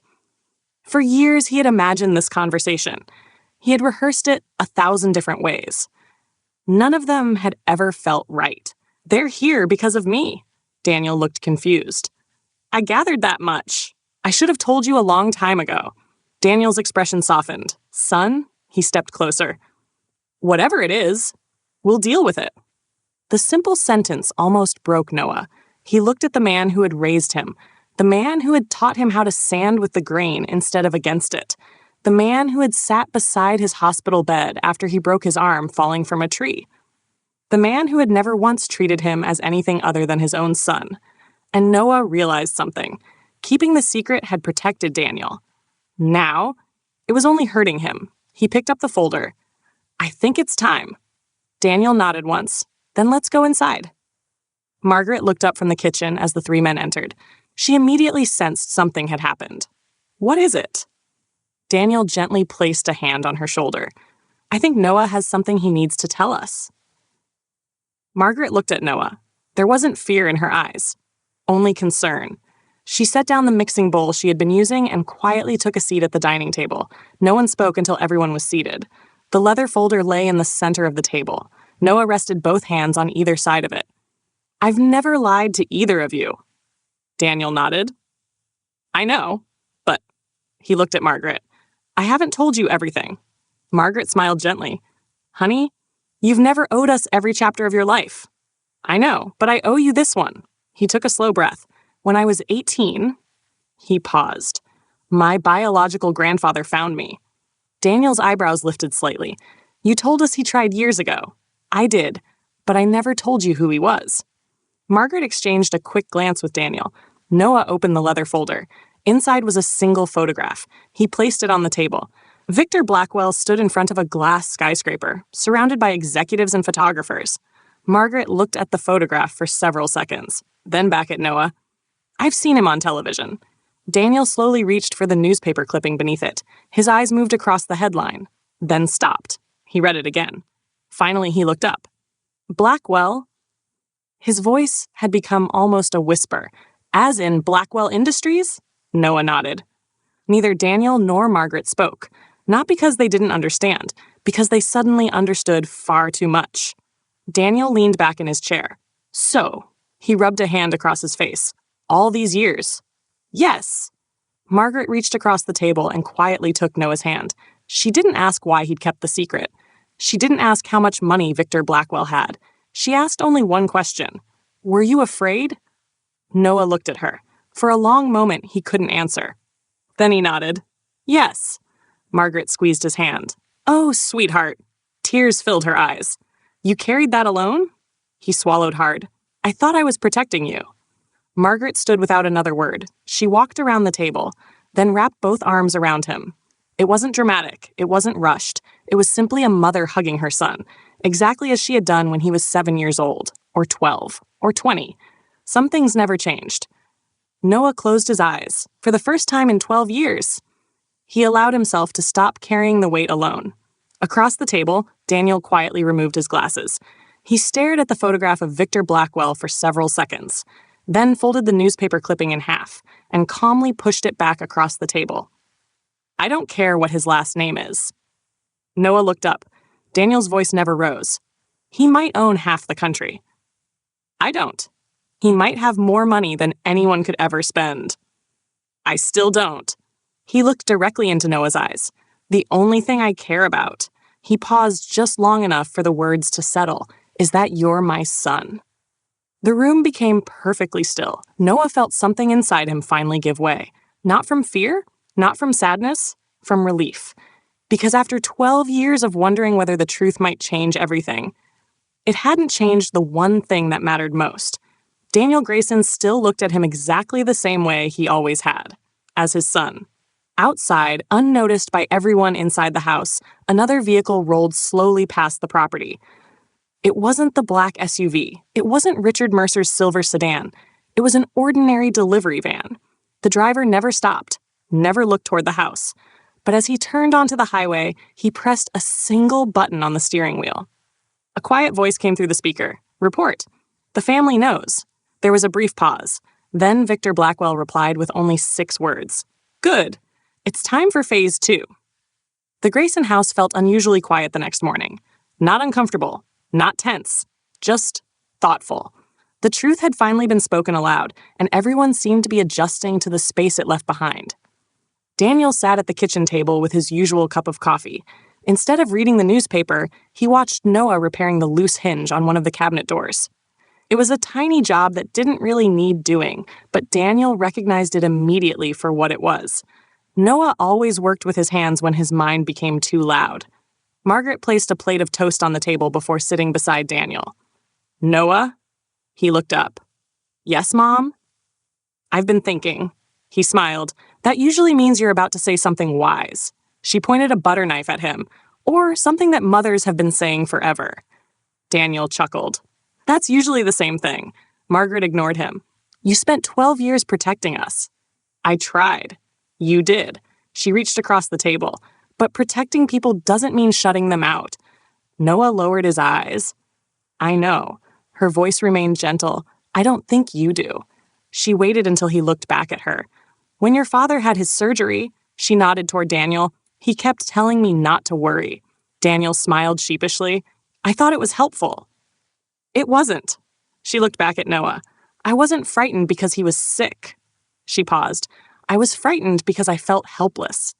The words settled over the room. When you hide the truth, she smiled sadly. The people who love you don't stop worrying. They just worry without understanding why. Noah nodded slowly. I never thought about it like that. I know. Margaret reached over and squeezed his hand. That's why we're having this conversation. Like for the first time in years, Noah felt as though the secret no longer belonged only to him. The workshop was busier than usual that morning. Word had spread through Maplewood that Daniel's business was struggling. No one mentioned foreclosure. Small towns rarely spoke directly about painful things. Instead, people simply showed up. Mr. Collins arrived with a broken rocking chair he'd been meaning to wear for months. Mrs. Alvarez from the bakery ordered 6 new display shelves. The pastor stopped by to ask about replacing several damaged pews. By 10 o'clock, Daniel's order book contained more work than it had in weeks. Claire arrived carrying 2 trays of coffee from the diner. She stopped just inside the workshop doors and smiled. I thought somebody said business was slow. Daniel looked around at the customers. I don't think Maplewood likes being told what it can't fix. Claire handed him a coffee. They're trying. I know. His smile faded slightly. I just wish they'd started trying a month ago. Claire understood. Kindness was wonderful. Unfortunately, invoices didn't wait for kindness. Banks certainly didn't. She spotted Noah helping Mr. Collins load a repaired rocking chair into the back of his truck. He caught her eye and smiled. It was the first genuine smile she'd seen from him in days. For just a moment. Everything almost looked normal again. Around lunchtime, Daniel disappeared into his office to return supplier calls. Margaret drove into town to collect paint samples for an upcoming project. That left Claire and Noah alone in the workshop. They stood beside a half-finished dining table while sunlight streamed through the large windows, filling the room with floating specks of sawdust. Claire ran her fingers gently across the smooth oak surface. Your dad made this? Noah nodded. Started it before the surgery. It's beautiful. He says every table should survive long enough to become someone's family heirloom. Claire smiled. That's a lovely way to look at furniture. He doesn't think he's building tables. What does he think he's building? Places where people make memories. Claire looked at the unfinished table again. She suddenly understood why Daniel cared so deeply about his work. He wasn't selling wood. He was giving people somewhere to celebrate birthdays, to eat Thanksgiving dinner, to welcome newborn babies, to gather after funerals. The table wasn't the product. Life happened around the table. Noah noticed the thoughtful expression on her face. What? I think I finally understand your dad. He laughed softly. Congratulations. Took me long enough. He'd probably tell you he still hasn't figured himself out. Claire smiled. I doubt that. The comfortable silence returned. It lasted only a minute before Claire quietly spoke again. I haven't changed my mind. Noah looked at her. About what? My proposal. His smile disappeared. I thought maybe after everything I told you, I'd run? She shook her head. I know you better than that. No. He smiled sadly. You know the version of me I've always wanted you to know. Claire stepped closer. I know the boy who built tree houses. The teenager who stayed up all night helping me study for college entrance exams. The man who drove through a snowstorm because my car wouldn't start. She held his gaze. And now, I know the man who walked away from billions because he refused to abandon the people who raised him. She smiled softly. I like this version even more. Noah looked away. No one had ever said something like that to him before. Not because of the money. In spite of it. Before he could answer, a dark sedan pulled into the workshop parking lot. Neither of them recognized the vehicle. The driver stepped out wearing jeans, hiking boots, and a simple navy jacket. No suit, no tie, no leather folder. He looked more like a college professor than someone connected to Victor Blackwell. He smiled politely as he approached. "Excuse me." Noah instinctively stepped slightly in front of Claire. "Can I help you?" The man stopped several feet away. "My name is Ethan Cross." He extended his hand. "I'm afraid we need to talk." Noah didn't move. "About what?" Ethan looked directly at him. "About your cousin." Noah's expression changed instantly. "You knew Adrian." Ethan slowly nodded. "I was his attorney." Then he added the sentence Noah never expected to hear. "And before he died, he left something for you." The workshop fell silent. Even the sound of sanders and saws seemed to disappear for a moment as Noah stared at the man standing in front of him. Ethan Cross lowered his hand after realizing Noah wasn't going to shake it. "I understand why you're cautious," he said. "If I were in your position, I'd probably react the same way. You said you were Adrian's attorney. I was. And now you're here." "Yes." Noah folded his arms. "I don't remember inviting anyone from Blackwell Industries to Maplewood. I'm not here on behalf of Blackwell Industries." "No? No." Ethan reached inside his jacket. Claire instinctively stiffened. Instead of producing paperwork from Victor Blackwell, Ethan removed a slim leather notebook and a folded document. "I worked for Adrian Blackwell." He placed the notebook on the workbench but kept one hand resting on it. "Not Victor." Noah frowned. "What's the difference?" "A very important one." Claire looked from one man to the other. Until a week ago, she hadn't known Noah had a billionaire grandfather. Now she was apparently meeting another person connected to a family she still barely understood. Daniel stepped out of his office after hearing unfamiliar voices. "Everything all right?" Noah looked toward him. "I honestly don't know." Daniel walked over and stood beside Noah. Ethan offered Daniel a polite smile. "Mr. Grayson." Daniel crossed his arms.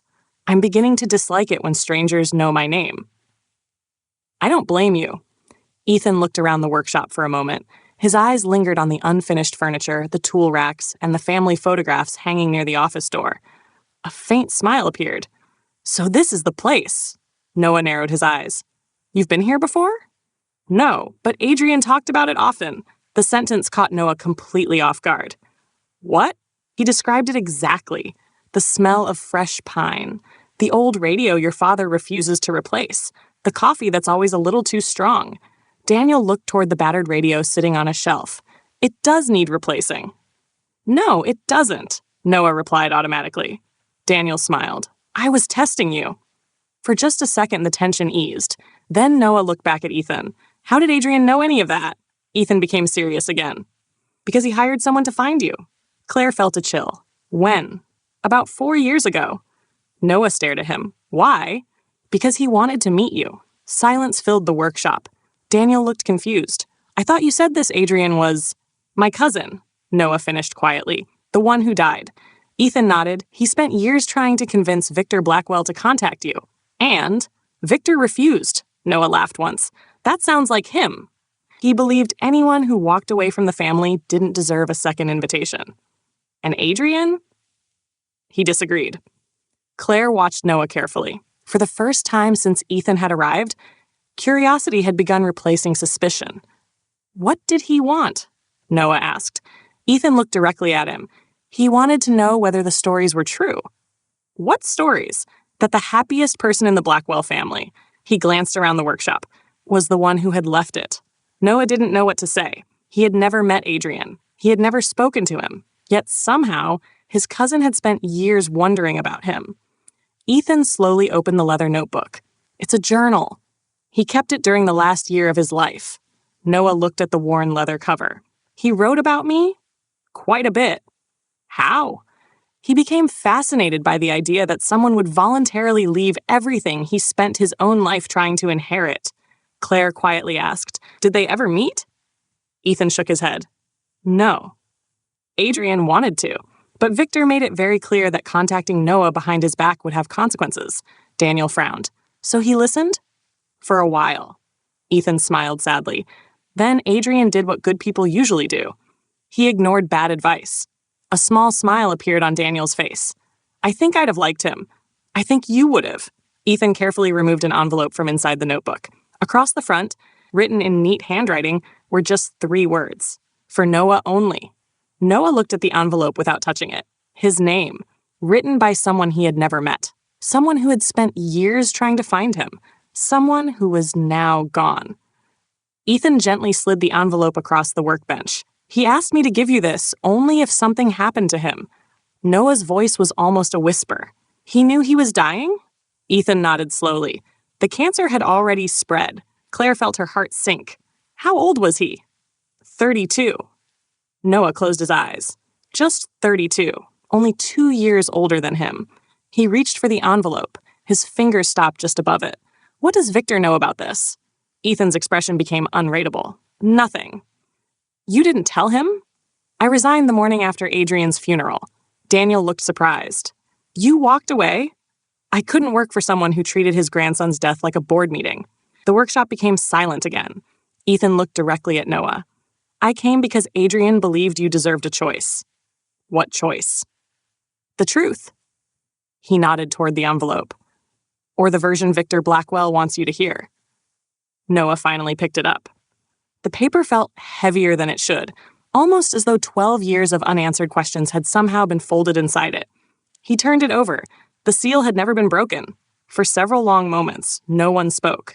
Then Noah looked at Daniel, at Claire, at Margaret, who had quietly stepped into the workshop without anyone noticing. Finally, he slipped the unopened envelope into his jacket pocket. I'm not reading it here. Ethan nodded. I think Adrian would have respected that. As Ethan turned to leave, he paused beside Claire. Without lowering his voice, he said something that left everyone standing perfectly still. One more thing. He looked at Noah. Victor Blackwell believes you're the key to protecting his legacy. He glanced briefly toward Claire. But Adrian believed. A gentle smile crossed his face. She's the key to protecting you. With that, Ethan walked out of the workshop, climbed into his car, and disappeared down the quiet Maplewood Road, leaving behind far more questions than answers. Noah didn't open the envelope until that evening. All afternoon, it rested inside the pocket of his work jacket while he finished sanding cabinet doors, helped Daniel repair a dining chair, and loaded lumber into the storage shed. Anyone watching him would have thought it was an ordinary Monday. It wasn't. Every few minutes, his hand drifted unconsciously toward the envelope, as though reassuring himself it was still there. It felt strange. For 12 years, he'd believed every connection to the Blackwell family had ended the day he walked away. Now a man he'd never met had somehow reached across time and left him a letter written by his cousin, a cousin who had spent years trying to find him, a cousin who was now gone. The workshop closed just after 6. Daniel locked the front doors while Margaret finished watering the flowers near the porch. Claire had stayed later than usual, helping organize invoices and customer orders that had piled up over the previous week. She noticed Noah slipping quietly toward the backyard. Without saying anything, she followed him. He walked to the old oak tree near the edge of the property. A wooden swing still hung from one of its strongest branches. Daniel had built it years ago. The ropes had been replaced several times. The seat itself was still the original piece of polished oak. Noah sat on the swing. Claire sat beside him. Neither spoke. The evening breeze rustled the leaves overhead while crickets slowly began their nightly chorus. Finally, Claire broke the silence. You don't have to read it tonight. Noah looked down at the envelope. I've been waiting 12 years to hear from someone who actually knew my biological family. He smiled faintly. I think I owe him at least that. Claire nodded. Do you want me to stay? He looked at her. I do. She smiled gently. Then I'm not going anywhere. Noah carefully broke the seal. The paper inside had been folded 3 times. The handwriting was neat. Almost painfully neat. He unfolded the first page. At the top, only 3 words appeared. Dear Cousin Noah. He stopped. His throat tightened unexpectedly. Claire noticed. She didn't say anything. She simply waited. Noah took a slow breath and began reading aloud. If you're reading this, then I've officially lost my argument with fate. A small, surprised laugh escaped Noah. Claire smiled. Sounds like someone with a sense of humor. It does, he continued. First, let me apologize. We've never met. That wasn't my choice.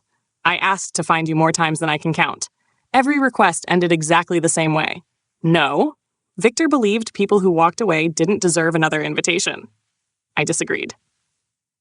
Noah paused again. The letter didn't sound formal. It sounded human. Almost as though Adrian were sitting beside him on the swing, he kept reading.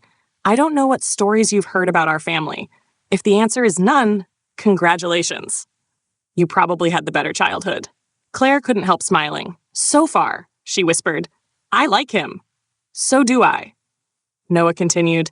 I've spent my entire life surrounded by beautiful houses, expensive cars, private airplanes, and people who measure success using numbers instead of memories. Do you know what I've always been jealous of? He turned the page. You. Noah blinked. He read the line again silently before continuing. I hired a private investigator 4 years ago. Victor never found out. I didn't want financial records. I didn't want photographs of property. I wanted to know whether the stories about you were true. They were. Claire leaned slightly closer. Noah continued reading.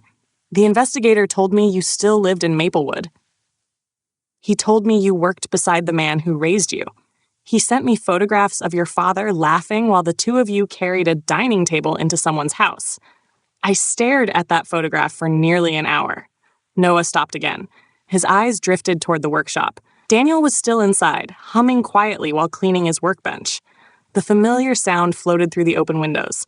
Claire looked at Noah. You okay? He nodded. I think so, he continued. Do you know what I saw? Not furniture, not a business. I saw a father looking at his son, and I realized I'd spent 30 years chasing an inheritance while you were busy collecting something far more valuable. Claire quietly wiped away a tear before Noah noticed. The next paragraph was shorter, much shorter. I'm dying, Noah.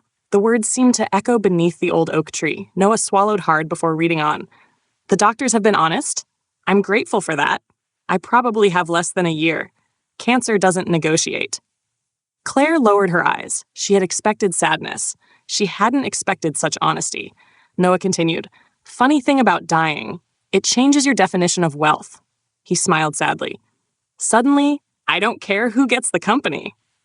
I don't care about stock prices. I don't care how many buildings have our family name on them. I care that I wasted 20 years trying to earn love that should have been unconditional. The words hung quietly in the evening air. Noah lowered the page. Neither of them spoke. Finally, Claire whispered, I think he understood you. Without ever meeting you. Noah nodded slowly. I think he did. He looked at the remaining pages. There were still several left, and somehow, he already knew the hardest part of the letter hadn't arrived yet. Noah looked at the remaining pages for several moments before continuing. The paper trembled slightly in his hands, not because of the evening breeze, but because he had already begun mourning someone he'd never known. He took a slow breath. Then he read aloud. If you're wondering why I'm writing instead of calling, I asked myself that question every day for almost 4 years. The answer is simple. I was a coward. Every time I decided I was finally going to drive to Maplewood, Victor found another reason why I couldn't. There was always another board meeting, another acquisition, another speech, another reminder that heirs didn't disappear for weekends to meet strangers. Noah paused. He wasn't the coward. Claire looked at him. He was trapped. Noah nodded. I think he was, he continued. Eventually, I realized something. The prison wasn't the company.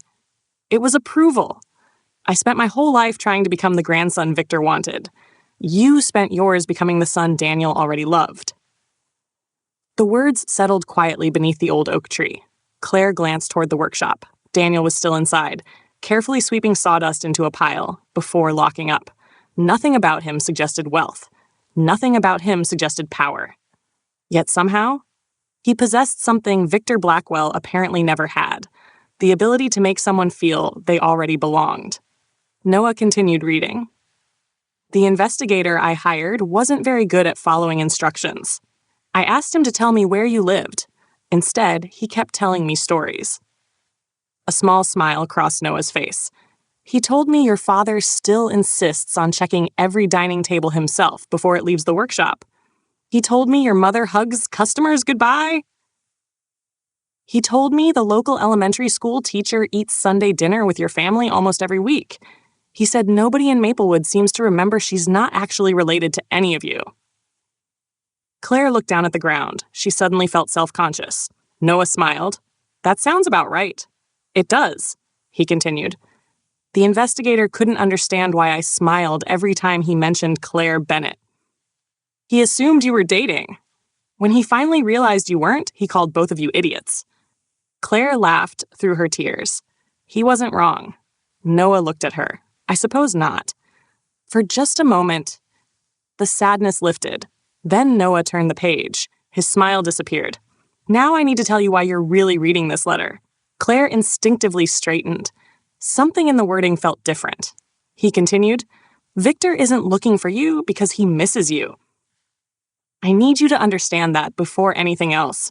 He's looking for you because he's running out of time. Noah frowned. What does that mean? Claire whispered. Keep reading. The newspapers still describe him as healthy. They're lying. Victor collapsed during a board meeting 8 months ago. Only a handful of people know. His doctors believe he'll continue working for years. I don't. Noah lowered the page. He's sick? Claire looked surprised. You didn't know? He slowly shook his head. I haven't known anything about him. He looked back at the letter. He'll never admit weakness. He'd rather buy another company than tell someone he's afraid. But I saw it. For the first time in my life, I saw fear in his eyes, not fear of dying, fear of leaving without controlling what comes next. The evening grew noticeably cooler. Somewhere beyond the trees, the church bells marked the passing hour. Neither of them noticed. They were completely absorbed in Adrian's words. You need to understand something about Victor. He doesn't believe people can be trusted. He believes they can only be managed. That's why he wants you back. Not because you're family, because you're the last piece of a plan he refuses to let go of. Noah quietly folded one corner of the page between his fingers. So? Claire asked softly. He doesn't want a grandson. No. He wants an heir. Noah nodded. Exactly. He continued reading. If he asks you to come home, don't answer immediately. If he offers you money, don't believe it's free. If he tells you he's changed, ask him why it took 30 years. Most importantly, don't face him alone. Claire looked at Noah. I don't think Adrian trusted him at all. I don't think he did either. Noah turned to the final page. The handwriting looked slightly less steady now, almost as though Adrian had grown weaker while writing it. There's one last thing I need to say. I know we've never met. I know I'm asking something I probably haven't earned. But if the investigators' stories were true, then somewhere in Maplewood is a woman named Claire who has quietly stood beside you for most of your life. Claire looked away. She hadn't expected her name to appear again. If she's still there, don't make the same mistake I did. Don't spend your life believing tomorrow will always arrive. Tell her how you feel, before life decides you waited too long. The words seemed to hang in the air long after Noah stopped reading. Neither of them spoke. The crickets continued their quiet chorus. The swing creaked gently beneath them. Claire stared at the darkening sky, unable to find the right words. Noah carefully folded the letter and slid it back into the envelope. His hands were steady again. Finally, he broke the silence. I never got to meet him. Claire looked at him. No. But, he smiled sadly, I think I would have liked him. Claire nodded. I think he would have liked you too. They sat quietly for another minute before Noah looked toward the workshop. The lights inside had gone out. Daniel had finished, and everything was peaceful. Ordinary. Exactly the kind of evening Noah had spent 12 years protecting. Then, his phone vibrated. He pulled it from his pocket. The screen displayed an unknown number. Beneath it, only one text message appeared. I hope Adrian's letter reminded you what matters. We should talk before someone else gets hurt. Noah stared at the message. His face lost all color. Claire read it over his shoulder. For the first time since this had all begun, Victor Blackwell hadn't sent a lawyer. He hadn't sent an advisor. He hadn't sent a messenger. He had spoken directly. And somehow, that frightened Noah more than anything that had come before. Noah didn't answer the text. He read it once, then again. The words themselves weren't threatening. Anyone else looking at the screen might have mistaken them for a concerned message from an elderly relative. Only Noah understood what Victor Blackwell was really saying. We should talk before someone else gets hurt. Victor had never needed to make direct threats. He preferred suggestions. Suggestions allowed people to frighten themselves. And fear was far more effective than anger. Claire looked up at him. "What are you thinking?" Noah slipped the phone back into his pocket. "I'm thinking he knows exactly what he's doing. You think he's threatening your family?" "I think he wants me to believe he could." "Can he?" Noah didn't answer immediately. He looked toward the workshop where Daniel had just switched off the final exterior light. The old building disappeared into the darkness, except for the small porch lamp beside the office door. Finally, he spoke. "I honestly don't know." That frightened Claire more than if he had simply said yes. Neither of them talked much during the drive home. Claire followed Noah's pickup through the quiet streets of Maplewood before turning toward her apartment. She parked outside her building, but didn't get out immediately. Instead, she sat in the driver's seat staring through the windshield. Victor Blackwell. Until 3 days ago, he had been nothing more than a name attached to newspaper headlines. Now he felt like a storm moving slowly toward a town that had no idea it was in danger. Her phone buzzed. It was Noah. "Thank you for staying tonight." She smiled before replying. "You never have to thank me for that." The typing indicator appeared almost immediately, then disappeared, then returned. Finally, another message arrived. "Good night, Claire." She looked at the screen for several seconds. There were so many things she wanted to say. Instead, she simply replied, "Good night. Try to get some sleep." She knew he probably wouldn't. The following morning began with rain. Not heavy rain, just enough to leave the streets shining beneath gray clouds. Claire arrived at school carrying an umbrella while children hurried inside wearing oversized raincoats and colorful rubber boots. The weather matched her mood. Quiet. Thoughtful. Halfway through her morning reading lesson, the classroom door opened gently. The principal stepped inside. "Miss Bennett?" She looked up. "Yes?" "May I borrow you for a moment?" Claire apologized to her students and stepped into the hallway. The principal smiled politely. "There's a gentleman in the office asking for you." Claire frowned. "For me?" "He says it's important." "Did he give his name?" "He introduced himself as Richard Mercer." Claire's stomach tightened. The same man who had visited the workshop. "What does he want?" "He wouldn't tell me." Claire looked back toward her classroom. "My students, I'll stay with them." She nodded gratefully before walking toward the front office. Richard Mercer stood beside the reception desk holding his hat in both hands. As soon as he saw Claire, he stood. "Miss Bennett?" "What are you doing here?" "I apologize for the interruption." "You shouldn't be here." "I know." His expression remained calm. "That's why I came personally instead of sending someone else." Claire folded her arms. "If this is about Noah?" "It is. I don't have anything to say. I wasn't asking for information." "Then what?" Richard reached into his coat pocket. Claire instinctively expected another business card. Instead, he produced a cream-colored envelope sealed with dark blue wax. The seal carried a single embossed letter. B. Richard held it out. "This is for Noah." "Then give it to Noah." "He won't accept it from me." Claire looked at the envelope but didn't take it. "I don't work for Victor Blackwell." "I know." "I barely know anything about him." "I know that too." "Then why involve me?" Richard hesitated. "Because you're the only person he still listens to." Claire almost laughed. "You've misunderstood our relationship." "I don't believe I have." She stared at him. "You've been watching us." Richard answered honestly, "Yes."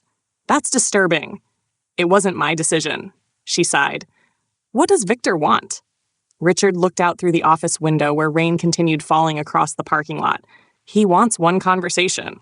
Noah already said no. "I know. He isn't changing his mind." Richard looked back at her. "I don't think Victor believes that." Claire finally accepted the envelope. It felt surprisingly heavy. "What happens if Noah never opens it?" Richard smiled faintly. "Then my employer will probably come here himself." Claire's eyes widened. "To Maplewood?" Richard nodded. "I've worked for Victor Blackwell for 28 years." He lowered his voice. "I've never seen him travel personally unless something truly mattered." Claire looked down at the envelope again. "And Noah matters." Richard answered without hesitation. "He always has." He placed his hat back on his head. "Thank you for your time, Miss Bennett." As he turned to leave, Claire stopped him. "Richard." He looked back. "I need you to answer one question honestly. I'll try. Do you trust Victor Blackwell?" Richard remained silent for several long seconds. Finally, he gave the only answer Claire needed. I've respected him for many years. He paused. But trust? A sadness crossed his face. Is something very different. Without another word, he walked out into the rain and disappeared behind the wheel of his silver sedan. Claire remained standing in the office, holding the sealed envelope. She had the unsettling feeling that she wasn't carrying a letter. She was carrying the next move in a game that had started decades before she ever knew it existed. And somehow, she was no longer standing on the sidelines. She was part of it. Claire waited until school ended before driving to the workshop. The envelope rested on the passenger seat the entire drive. She never opened it. The dark blue wax seal remained perfectly intact. Several times she caught herself glancing toward it at stoplights, wondering how a single envelope could feel so heavy. By the time she turned into the workshop parking lot, the rain had stopped. The clouds had begun to break apart, allowing narrow beams of afternoon sunlight to spill across the wet pavement. Inside, the familiar sounds of woodworking echoed through the building. Daniel looked up first. "Well, there's our favorite teacher." Claire smiled. "I brought coffee." "You'll always be welcome." Margaret accepted one of the cups with a grateful smile before returning to the office. Noah was sanding the edge of a walnut dining table. He looked up as Claire approached. "You all right?" She didn't answer immediately. Instead, she held up the cream-colored envelope. His expression changed instantly. "Where did you get that?" "At school." His eyes narrowed. "He went to your school?" Claire nodded. "He knew exactly where to find me." Noah switched off the sander. The sudden silence seemed louder than the machine itself. "What did he say?" "He wanted me to give this to you." Noah stared at the envelope but made no attempt to take it. Claire lowered her voice. "He also said if you refused to read it." She hesitated. "Victor would probably come here himself." Daniel looked up from across the workshop. "What would probably happen?" Noah answered before Claire could. "Nothing." Daniel wasn't convinced. He set down the tape measure in his hand and walked over. "I've known you long enough to recognize that face." Noah sighed. "I know." "So don't tell me nothing." Claire looked between the two men. She had promised Noah she wouldn't force the conversation. But Daniel already knew enough to understand they were no longer dealing with an ordinary business problem. Noah slowly accepted the envelope. His thumb brushed across the blue wax seal. There was only one line written across the front. "To my grandson." Nothing else. No company logo, no expensive stationery, no legal language, just 4 simple words. Daniel quietly asked, "Are you going to open it?" Noah looked at the envelope for several seconds. Then, very carefully, he broke the seal. Inside was a single sheet of cream-colored paper. Noah unfolded it. The handwriting was elegant, precise, every letter perfectly formed. He read silently for nearly a minute.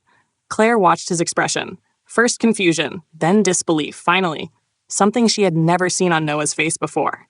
Anger. Not loud anger, not explosive anger. The quiet kind, the dangerous kind. "Noah?" He handed the letter to Claire without saying a word.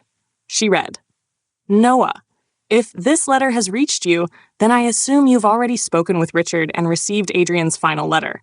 I'm aware of what he wrote. He believed emotion solved problems. Unfortunately, the world rarely agrees. I have no interest in debating the past. Neither of us can change it. The future, however, is still negotiable. Your family's commercial loan will be called in on Friday morning. Not because I wish to punish them. Because delaying the inevitable helps no one. Meet me before then. 1 conversation, 1 hour. After that, you're free to refuse me forever. If you choose not to come, I'll respect your decision. But understand that every choice carries consequences, whether we acknowledge them or not. I've reserved a room at the Grand Ashford Hotel in Briar City. Thursday, noon, come alone." Claire lowered the page slowly. "He planned this." Noah nodded. "Every step." Daniel frowned. "I don't like the sound of this man." "You wouldn't." Margaret quietly stepped out of the office after noticing the conversation had stopped. She looked from one face to another. "What happened?" Claire handed her the letter. Margaret read it silently. When she finished, she folded it once and placed it back into Noah's hands. "I don't like being told I have consequences waiting for me." Daniel smiled faintly. "That's one of the reasons I married you." She ignored him. Then she looked directly at Noah. What do you want to do? Noah didn't answer immediately. Instead, he walked toward the large workshop window overlooking the road. Outside, Maplewood looked exactly as it always had. Mr. Collins was loading lumber into his truck. Two children rode their bicycles past the workshop. Mrs. Alvarez waved from across the street as she carried a basket toward the bakery. Everything Adrian had envied, everything Victor had never understood, was right here. Noah finally turned back toward his family. I've spent 12 years refusing to see him. Daniel nodded. I know. And where has that brought us? No one answered. The workshop is still closing. The bank still wants its money. And now Victor is making decisions that affect all of you. Claire stepped beside him. What are you thinking? Noah looked around the room. At Daniel, at Margaret, at Claire. Then he took a slow breath. I think, he paused, it's time I stopped running. The words settled over the workshop. No one tried to change his mind, because they all understood something at the same moment. This wasn't about surrender. It was about finally facing the man Noah had been avoiding for 12 years. Outside, unnoticed by everyone inside, a black SUV rolled slowly past the workshop. It didn't stop. It didn't slow down. But the driver smiled as he spoke into a hidden microphone. Subject has accepted the meeting. Hundreds of miles away, Victor Blackwell stood in his office overlooking the city skyline. He closed the report without reading another word. Then he quietly said, "Prepare the boardroom." He wasn't preparing to meet an heir. He was preparing to meet the only man who had ever walked away from everything he had spent a lifetime building, and for the first time in decades. Victor Blackwell wasn't entirely certain how that meeting would end. The decision changed everything. Not immediately, not dramatically. The workshop didn't suddenly become quiet. The foreclosure notice didn't disappear. The bank didn't call to apologize.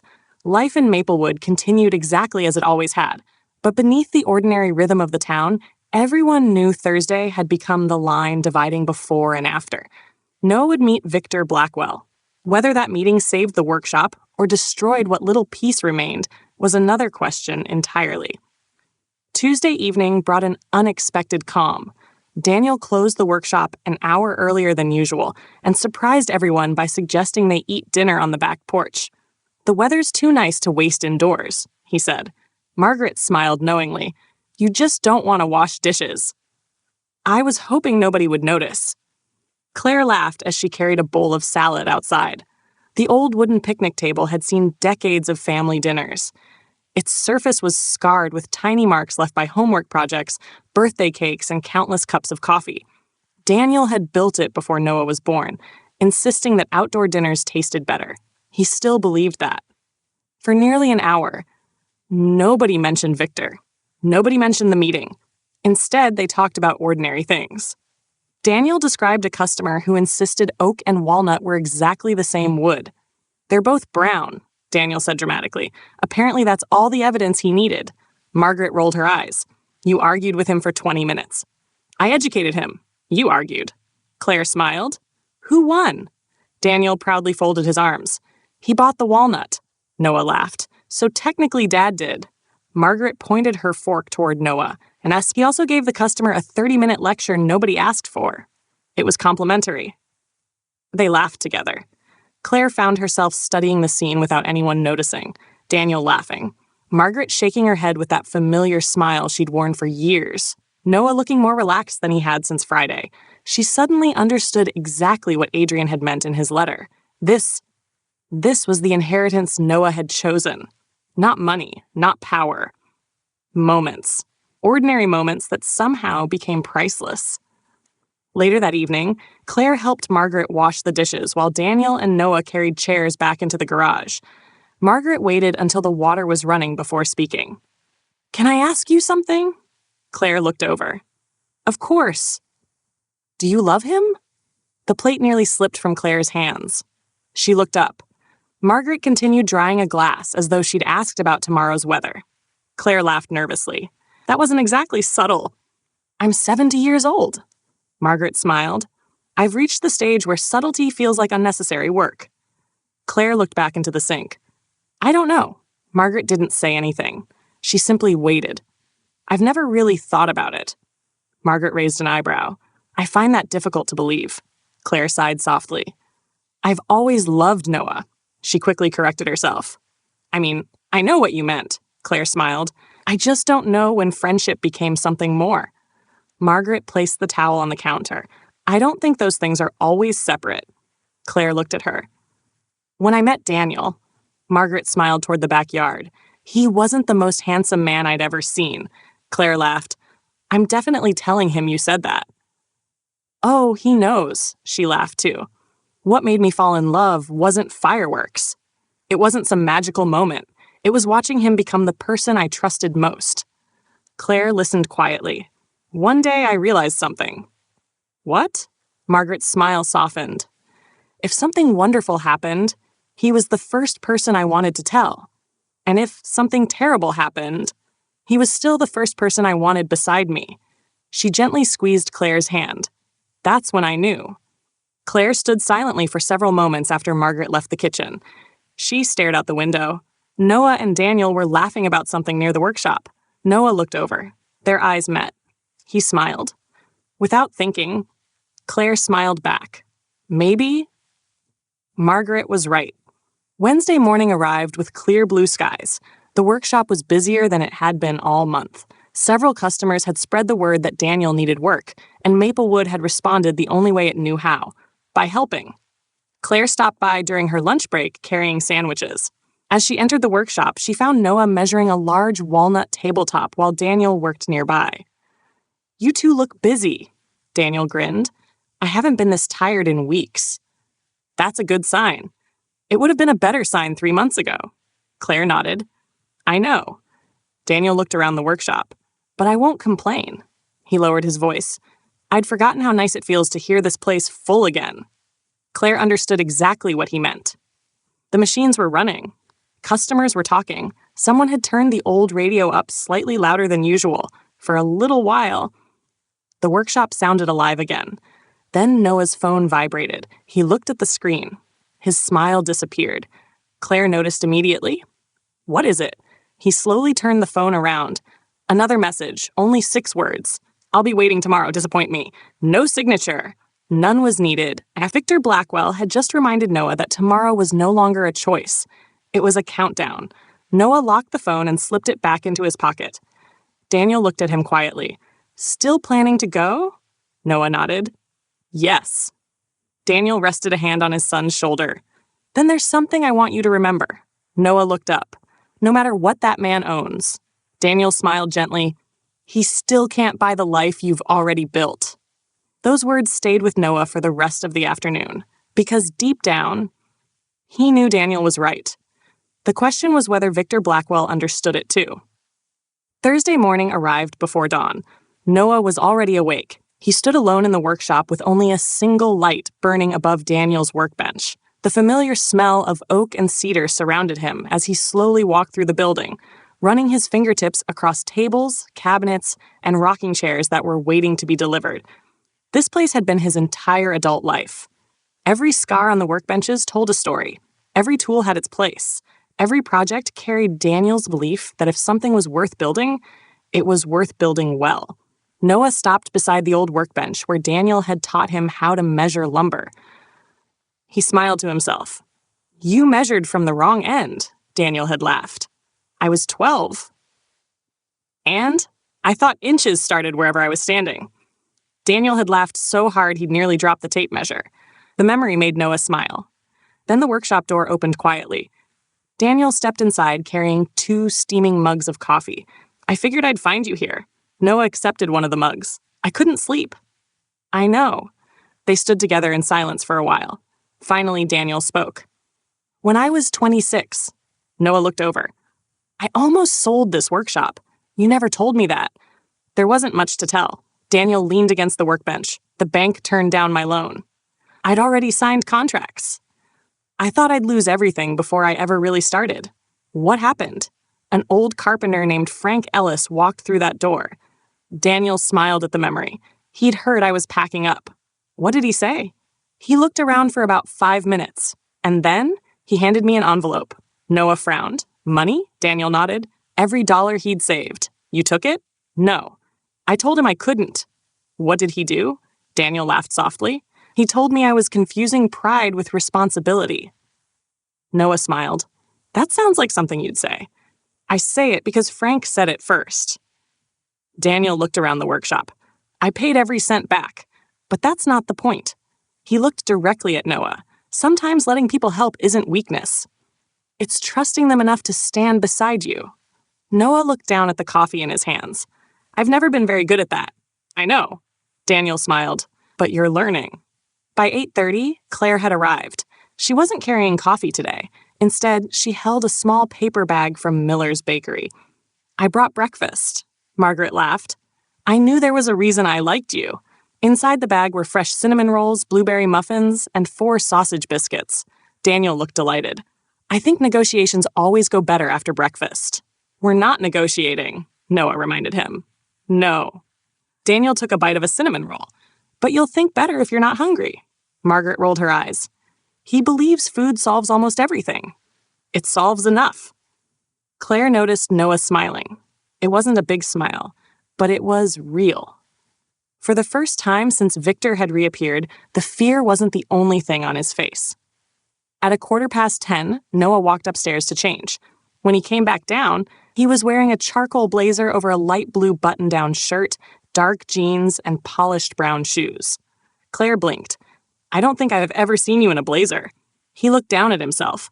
I found it in the back of my closet, Daniel laughed. I was beginning to think you'd forgotten it existed. I was hoping I had. Margaret adjusted Noah's collar the way mothers always did. There, she smiled proudly. You look handsome. Daniel nodded. You look like a man who knows exactly who he is. Noah wasn't sure he believed that, but hearing Daniel say it helped. At 10:30, Noah picked up his truck keys. I should get going. The drive to Briar City would take nearly 90 minutes. Claire stood. I'll come with you. Noah looked at her. You can't. I can wait outside. No. This is something I need to do. She stepped closer. I know. I'm not trying to fight your battle. He remained silent. I'm trying to make sure you don't have to drive home alone. The words lingered between them. Daniel quietly looked toward Margaret. Neither interrupted. Finally, Noah smiled. I hadn't thought about the drive home. You shouldn't have to. He nodded slowly. Okay. Relief crossed Claire's face. I'll follow you. No. He surprised her. We'll take your SUV. She looked confused. What about your truck? Daniel jingled the pickup keys. I think I can be trusted with it. Claire laughed. I'm not sure. Daniel placed a dramatic hand over his heart. The disrespect. Even Noah laughed. The tension that had followed them all week eased for just a moment. It was exactly what they needed. A few minutes later, Claire and Noah pulled out of the workshop driveway. Daniel and Margaret stood together beneath the porch watching until the SUV disappeared around the corner. Margaret slipped her hand into Daniel's. You worried? He nodded. Terrified. So am I. They stood there without speaking. Finally, Daniel smiled faintly. You know something? What? He left here in Claire's SUV. Margaret looked at him. So? He didn't leave alone.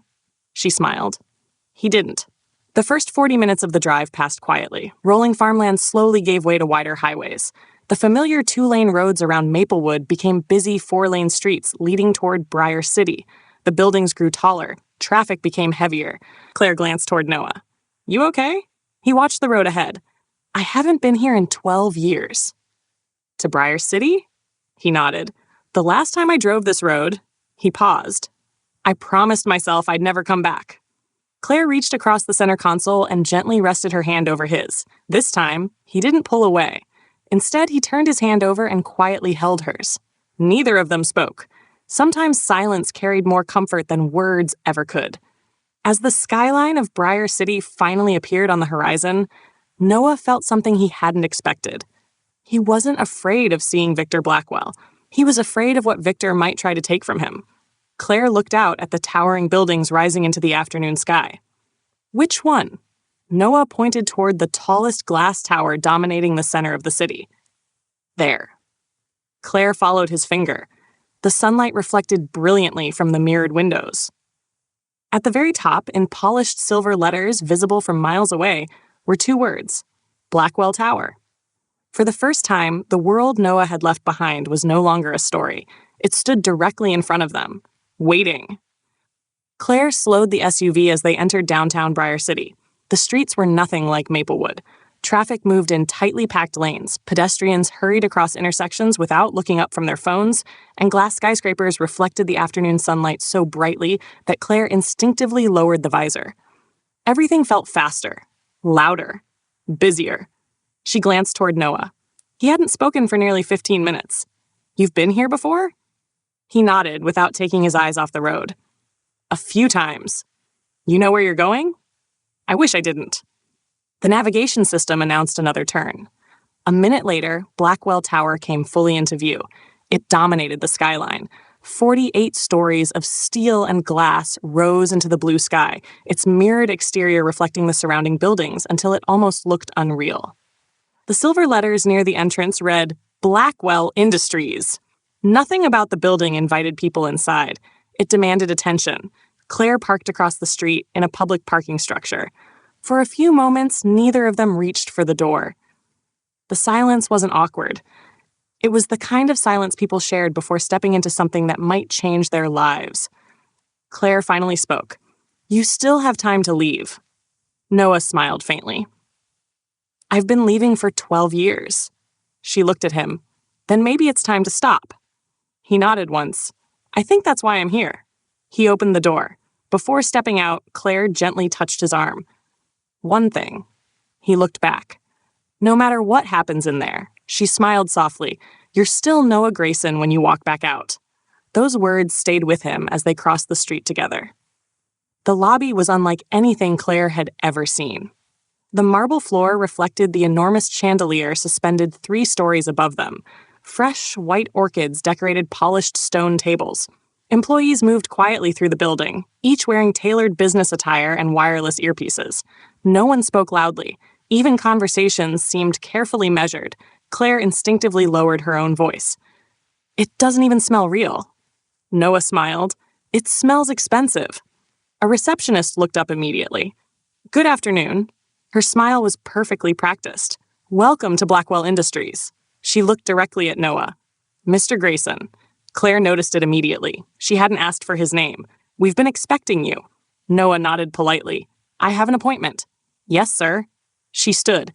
"Mr. Mercer is waiting." Claire stepped forward. "I'm with him." The receptionist's smile never changed. "I'm sorry. Only Mr. Grayson has authorization beyond the lobby." Claire looked toward Noah. He already seemed to expect that answer. "It's all right." "No?" She lowered her voice. "I'm not letting you walk in there alone." Richard Mercer's familiar voice interrupted gently. "I'm afraid she can't." They turned. Richard approached wearing the same charcoal suit Claire remembered from the workshop. He looked noticeably more tired than before. He offered Claire an apologetic smile.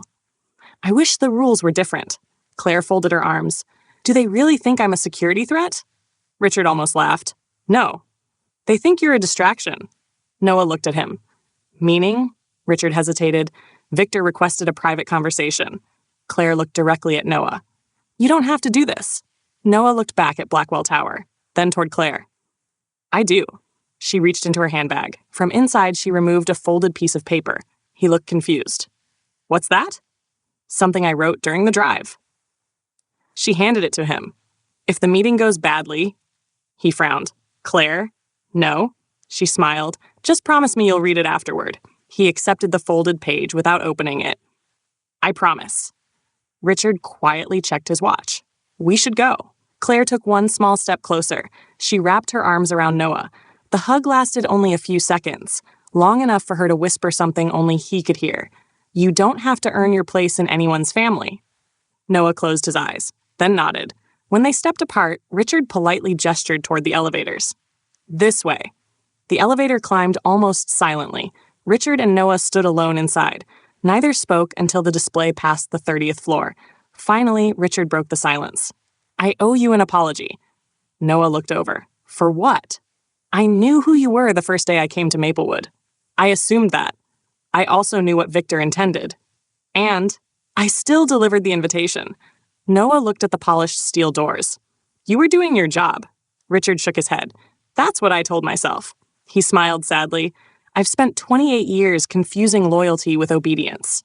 The words reminded Noah of Adrian's letter. Richard continued, I want you to know something before you meet him. What? You won't find the man you remember. Noah frowned. What changed? Richard's expression grew thoughtful. I think? He searched for the right words. Loneliness finally caught up with him. The elevator doors opened. A private reception area stretched before them. Dark walnut walls. Floor-to-ceiling windows overlooking the city. Original paintings. Absolute silence. Everything reflected power. Everything except the elderly woman sitting behind the reception desk.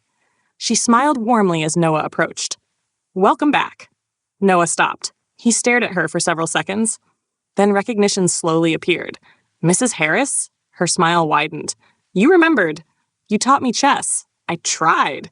You always let me win. She laughed. I absolutely did not. For the first time since entering the building, something felt familiar. Something felt human. Mrs. Harris looked at him with unmistakable affection. I've missed you, Noah. He smiled softly. I've missed you too. Richard quietly walked toward a pair of large wooden doors at the far end of the reception area. He stopped, turned, then looked at Noah. Whenever you're ready. Noah took a slow breath.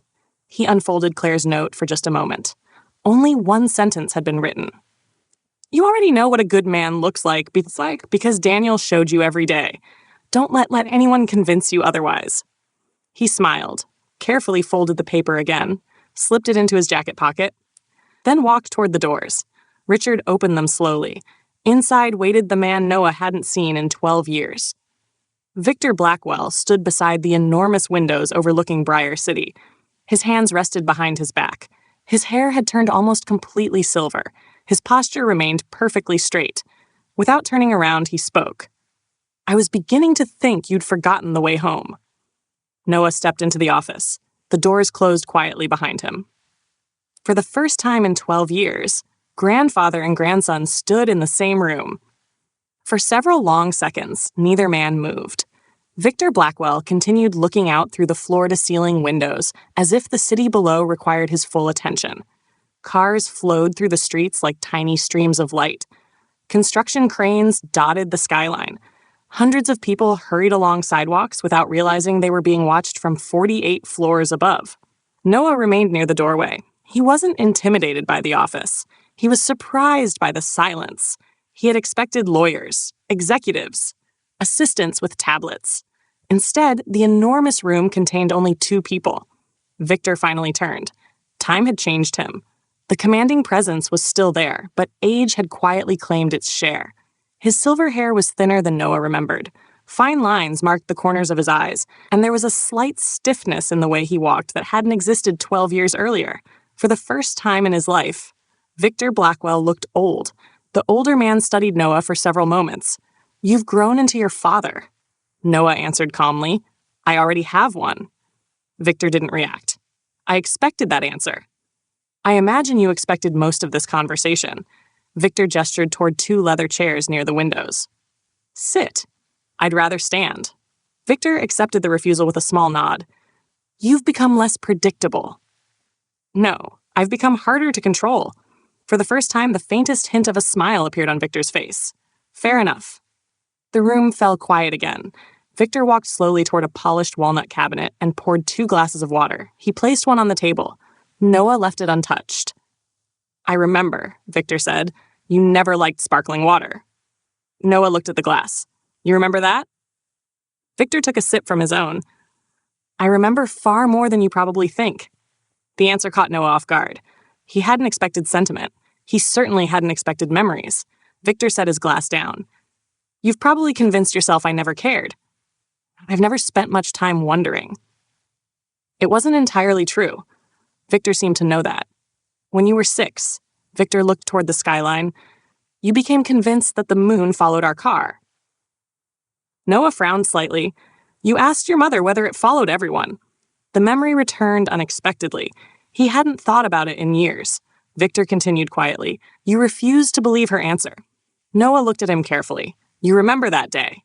I remember every day. The office became very still. Noah wasn't prepared for this. He had spent 12 years imagining Victor as cold, calculating, distant, nostalgic. Victor walked toward a bookshelf and picked up a small framed photograph. He handed it across. Noah hesitated before accepting it. The photograph showed a little boy sitting on an elderly man's shoulders while both laughed at something outside the frame. The boy couldn't have been older than 3. Noah stared at it. "I've never seen this." "I know." Victor's voice softened almost imperceptibly. "It was taken 3 weeks before the accident." Noah looked at the photograph for a long time. He couldn't remember that day. He couldn't even remember the clothes he was wearing. Yet here was proof that it happened. Proof that someone had kept the memory. He gently placed the frame back on the desk. "You didn't ask me here to talk about photographs." "No." Victor returned to his chair. "I asked because we're both running out of time." Noah folded his arms. "Adrian's letter mentioned your health." Victor's expression didn't change. I suspected he might. Was he telling the truth?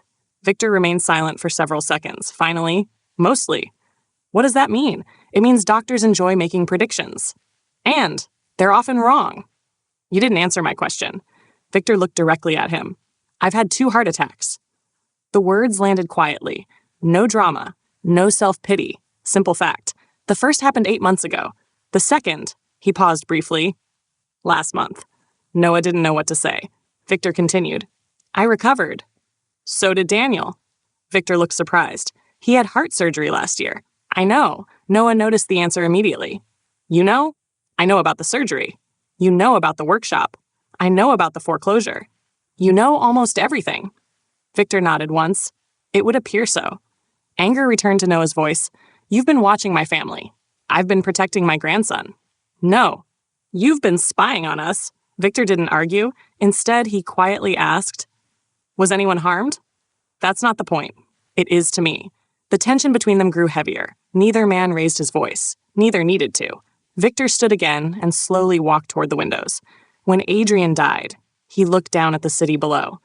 The board of directors panicked. Noah remained silent. They wanted an immediate successor. They wanted stability. Victor turned back toward him. They wanted certainty. "And?" Victor smiled without humor. "I discovered something interesting." "What?" "They were perfectly willing to follow me." He paused, "until they realized I might not live forever." The sentence hung in the air. Noah suddenly understood. This isn't about family. Victor looked at him. "It's about control." Victor answered honestly. "At first." He nodded slowly. "Yes." The honesty surprised Noah more than any denial could have. Victor took another step toward him. "But then I started reading the reports." "What reports?" "The reports about your life." Noah's jaw tightened. Victor continued. "The investigator kept writing about Maplewood, the workshop, Daniel, Margaret, and Claire." At the mention of her name, Noah's expression hardened. "Leave Claire out of this." Victor studied him carefully. "I wondered why every report mentioned her." "You don't get to involve her." Victor ignored the interruption. "The investigator described her as..." He searched his memory. "The only person who could make you laugh after difficult days. The first person your mother called when Daniel collapsed. The woman who somehow became part of your family without anyone remembering exactly when." Victor looked directly into Noah's eyes. "I've spent the last week trying to understand something." "What?" "Why a man would willingly abandon unimaginable wealth." He paused. "I think I've finally figured it out." Noah said nothing. Victor's voice became quieter than it had been since the meeting began. "You didn't leave because you hated this world." He looked toward the city beyond the glass. "You left because you had already found something better." For the first time since walking into Blackwell Tower, neither man spoke, because for the first time, Victor Blackwell had finally said something that was completely true. Victor Blackwell's final sentence lingered in the room long after he finished speaking. "You didn't leave because you hated this world. You left because you had already found something better." Noah looked at the man standing across from him. For 12 years, he had imagined this conversation. He had imagined arguments, accusations, demands. He had even imagined walking out before Victor finished his first sentence. He had never imagined being understood, not even partially. Victor slowly returned to his chair. "I've spent a great deal of time thinking about the decision you made." Noah folded his arms. 12 years later?" Victor nodded. "Some lessons arrive embarrassingly late." Noah remained standing. If you finally realized I made the right choice. He glanced toward the office door. Then this meeting is over. Victor didn't respond immediately. Instead, he opened a thin folder lying on the desk.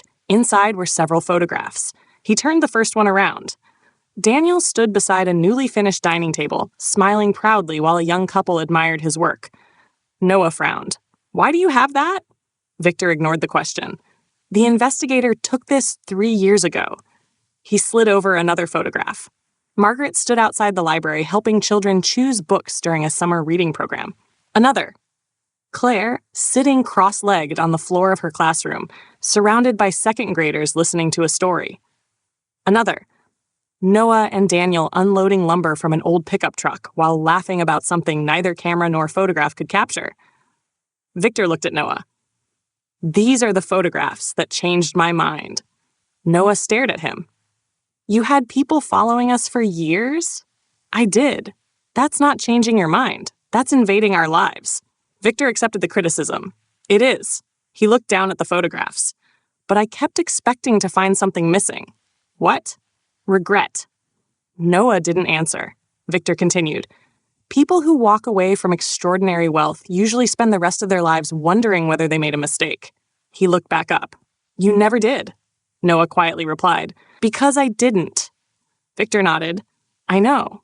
The admission carried no resentment, only acceptance. For the first time in decades, Victor Blackwell had accepted losing. He closed the folder. "I asked you here today because I owe you an apology." Noah blinked. "I wasn't expecting that. Neither was I." Victor's voice remained steady. "When your parents died," he paused, "I believed money could solve grief." Noah remained silent. "I thought the safest place for you was with me." He looked toward the city skyline. "I couldn't understand why Daniel and Margaret refused." His expression softened. "I understand now." Noah quietly asked, "What changed?" Victor smiled faintly. "Adrian," the answer surprised him. "My grandson spent the last year of his life asking questions I didn't want to answer." Victor walked slowly toward the windows again. He asked why the happiest stories never happened inside this building. Noah remembered Adrian's letter. He asked why employees smiled more when they talked about weekends than promotions. Victor continued. He asked why a woodworking shop in a town nobody had heard of seemed to produce happier people than a company worth billions. A tired smile appeared. I told him happiness was irrelevant. And what did he say? Victor looked back over his shoulder. He said, a brief silence filled the office. Then why are you the unhappiest man I know? Noah lowered his eyes. He could almost hear Adrian saying it. Victor continued quietly. I was angry. I sent him away. I didn't speak to him for nearly 3 months. His voice faltered for the first time. By the time I decided to apologize, he stopped. He was already too sick to leave the hospital. The office became silent. Victor stared out across Briar City. I buried my grandson before I buried my pride. He closed his eyes briefly. I would recommend doing it in the opposite order. Noah had never expected to feel sympathy, yet standing in front of him was no longer the untouchable billionaire from newspaper headlines. He was simply an old man carrying regrets.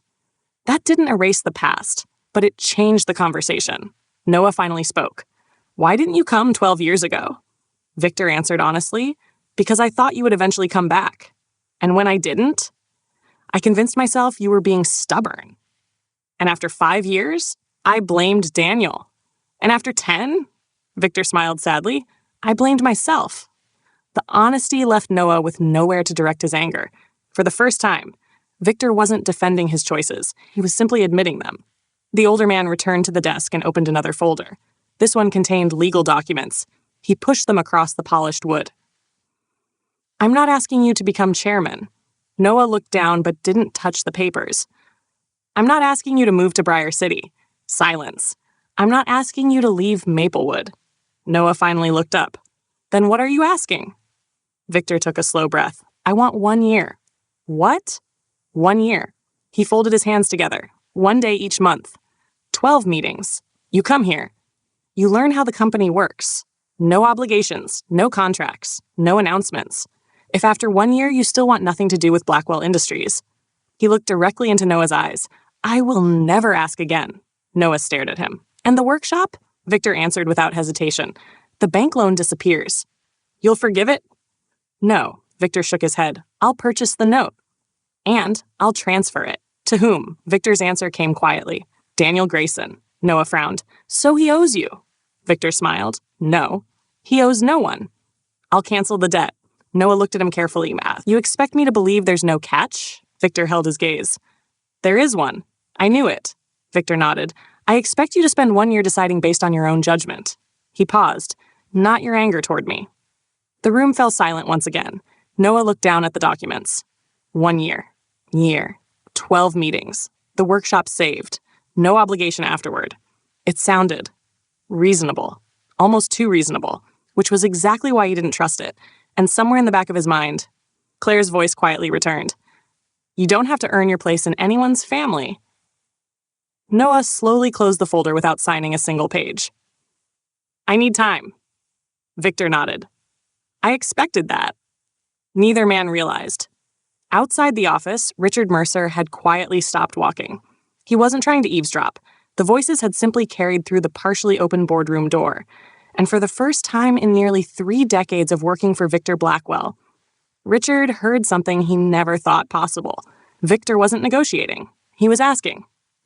Noah didn't touch the documents again. He remained standing near Victor's desk while the city stretched endlessly beyond the glass walls. Hundreds of thousands of people were living their ordinary Thursday afternoon, completely unaware that 2 generations of the same family were trying to repair 12 years of silence. Finally, Noah spoke. If I accept your offer, Victor looked up. What happens to the board? Victor didn't hesitate. They'll object. And they'll survive. You make it sound simple. It isn't. Victor leaned back in his chair. The board believes leadership is inherited through preparation. And you. I've begun to believe it's earned through character. Noah almost smiled. That's a very different answer. It is. Victor looked at him thoughtfully. Adrian would have liked that answer. The mention of his cousin brought the conversation back to the letter tucked safely inside Noah's jacket. He wanted to meet me. Victor lowered his eyes. Yes? You stopped him. I did. Why? Victor answered honestly. Because I was afraid. Noah frowned. You? Victor nodded once. I believed if the two of you met. He paused. You'd convince him to leave. The admission caught Noah completely by surprise. Victor continued before Noah could respond. Adrian wasn't interested in boardrooms. He tolerated them. He wasn't interested in acquisitions. He tolerated those too. He wanted something I couldn't understand. What? Victor looked toward the family photograph Noah had set back on the desk. He wanted an ordinary life. The room became quiet again. Noah thought about Adrian's letter, about the investigator who had sent photographs of Daniel laughing, about the envy Adrian had felt toward a life most people would have considered ordinary. Noah suddenly realized something. I wasn't the only one who walked away. Victor looked at him. No. Adrian already had.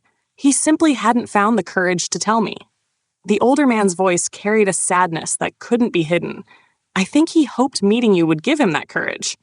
Noah felt a heaviness settle in his chest. 2 cousins, separated by circumstances, both searching for the same thing. One had found it. The other never had the chance. Victor slowly opened a drawer in his desk. From inside, he removed a small wooden box. Unlike everything else in the office, it wasn't expensive. It wasn't polished. The corners were worn smooth with age. He placed it gently on the desk. This belonged to your father. Noah stared at it. My father? Your biological father. Victor slid it across the desk. I've kept it for 33 years.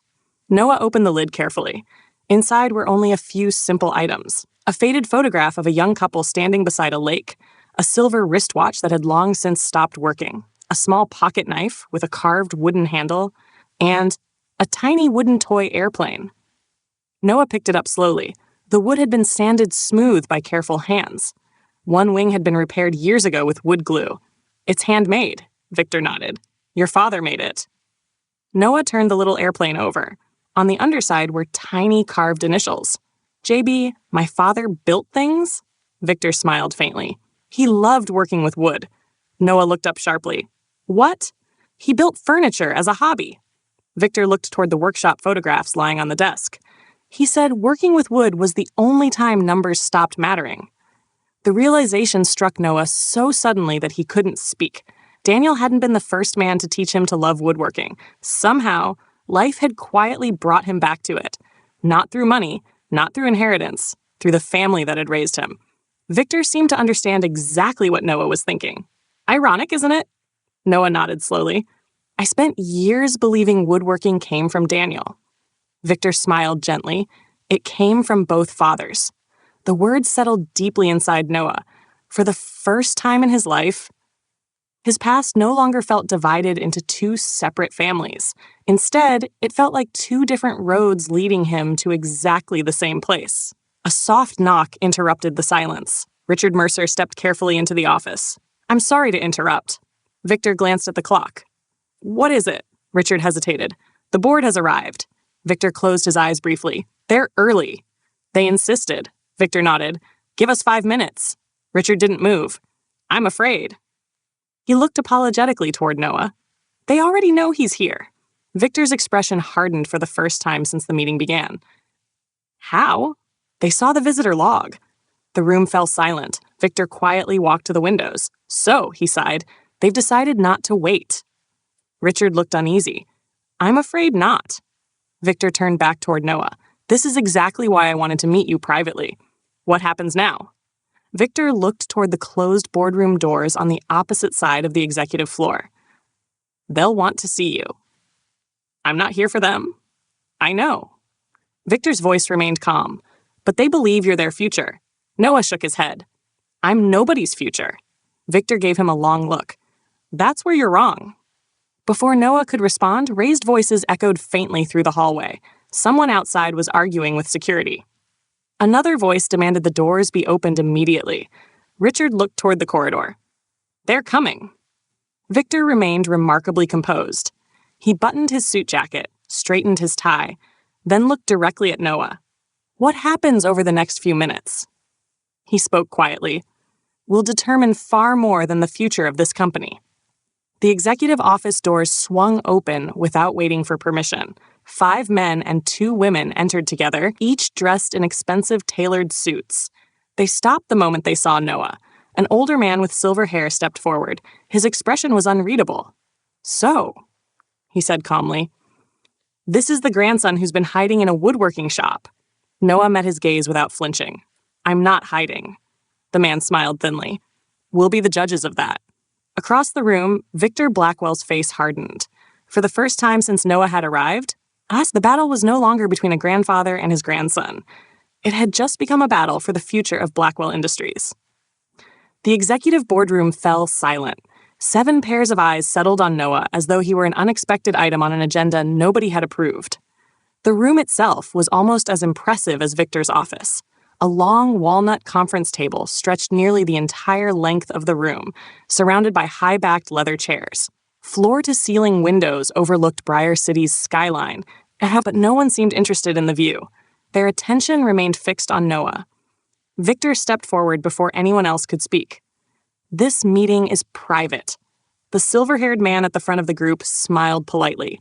It stopped being private the moment the future of this company walked through the front door. My grandson is not on today's agenda. He should be. Victor's expression hardened. I decide today's agenda. A woman seated near the end of the table quietly closed her tablet. With respect, Victor, she spoke carefully, choosing each word. That assumption is becoming increasingly unpopular. Noah looked from one executive to another. He didn't recognize any of them, but they all seemed to recognize him. The silver-haired man extended his hand. Arthur Holloway. Noah looked at it. I've served on this board for 26 years. Noah nodded politely but didn't shake his hand. Arthur lowered it without appearing offended. I've been looking forward to meeting you. I can't say the feeling's mutual. A few people around the table exchanged uneasy glances. Arthur smiled. Direct. Victor spoke before the conversation could continue. Noah isn't here for an interview. Arthur turned toward Victor. Perhaps not. He looked back at Noah. But I believe we should all understand exactly why he's here. I know why I'm here. Arthur raised an eyebrow. Do you? Noah folded his arms. I came because my grandfather requested one conversation. Arthur slowly walked around the conference table. And do you know what everyone else believes? No. They believe you're here to save this company. Noah almost laughed. I build dining tables. Arthur smiled. Perhaps. But you also carry the Blackwell name. I carry the Grayson name. The answer came so naturally that Noah didn't even think about it. Arthur noticed. So did Victor. A quiet smile appeared on Victor's face before disappearing almost immediately. Arthur, however, looked thoughtful. Interesting. He returned to his chair. I think that answers one question. What question? Arthur sat down. Whether Maplewood changed you. Noah looked directly at him. It didn't. It revealed me. The room became quiet again. Victor remained standing. This discussion is over. Arthur looked almost disappointed. It has barely begun. Noah will leave. Arthur nodded calmly. After one vote. Victor's jaw tightened. There will be no vote. There must be. Another executive spoke for the first time. A younger woman with dark hair adjusted her glasses before opening a folder. Our shareholders already know Adrian is gone. She looked toward Noah. They're demanding certainty. Victor answered firmly. They'll have it. When? I'll provide a succession plan. Arthur folded his hands. You've delayed that discussion for 8 months. Victor remained silent. Arthur continued. Markets dislike uncertainty. I don't run this company based on markets. No. Arthur smiled faintly. You run it based on control. The sentence landed harder than anyone expected. Even Richard Mercer looked uncomfortable. Victor slowly walked toward the head of the table. I built this company. Arthur nodded respectfully. No one questions that. I've earned the right to decide its future. Arthur's expression softened. No. You earned the right to build it. He paused. No one earns the right to own tomorrow. The room fell silent once more. Noah suddenly understood something Adrian had hinted at in his letter. Victor wasn't fighting one battle. He was fighting several. The board, his health, his regrets, his legacy, and perhaps himself. Arthur looked toward Noah again. I'd like to ask you one question. Victor immediately interrupted. No. Arthur ignored him. Noah. He smiled politely. If every legal obligation disappeared today, the company, the inheritance, the fortune, everything. He leaned forward slightly. What would you do tomorrow morning? Noah didn't need time to think. I'd open the workshop at 7:30. Several board members exchanged surprised looks. Arthur smiled. And next Monday, I'd do the same thing. And next year, Noah smiled faintly. I imagine Dad would finally convince me to repaint the workshop sign. For the first time since entering the room, someone laughed. It wasn't Victor. It wasn't Arthur. It was the younger woman with glasses. She covered her mouth, slightly embarrassed. I'm sorry, she smiled. I wasn't expecting that answer. Arthur looked at her. Neither was I. He turned back toward Noah. You really mean it? I do. Arthur slowly nodded. I believe you. He looked around the room. Ladies and gentlemen. His voice became thoughtful. I think we've just met the only member of the Blackwell family who doesn't actually want Blackwell Industries. The observation hung heavily in the room, because everyone realized something at the same moment. That made Noah uniquely dangerous. Not because he wanted power, because he didn't. Victor quietly looked toward his grandson. For years, he had believed Noah's refusal came from youthful stubbornness. Now, watching him answer without hesitation. Victor finally accepted the truth. Noah had never been running away. He had simply been running toward a different life. And somehow, that realization filled Victor with equal measures of pride and regret. Arthur Holloway slowly leaned back in his chair. For the first time since entering the room, he wasn't studying Noah. He was studying Victor. You were right. Victor looked at him. About what? Arthur folded his hands. He doesn't want the company. Victor gave a slow nod. No? He never did. The younger woman with glasses looked around the room. Then why are we even having this discussion? Victor answered before anyone else could. Because wanting something. He looked at Noah. And being the right person for it are not always the same thing. Noah immediately shook his head. I'm not interested. I heard you.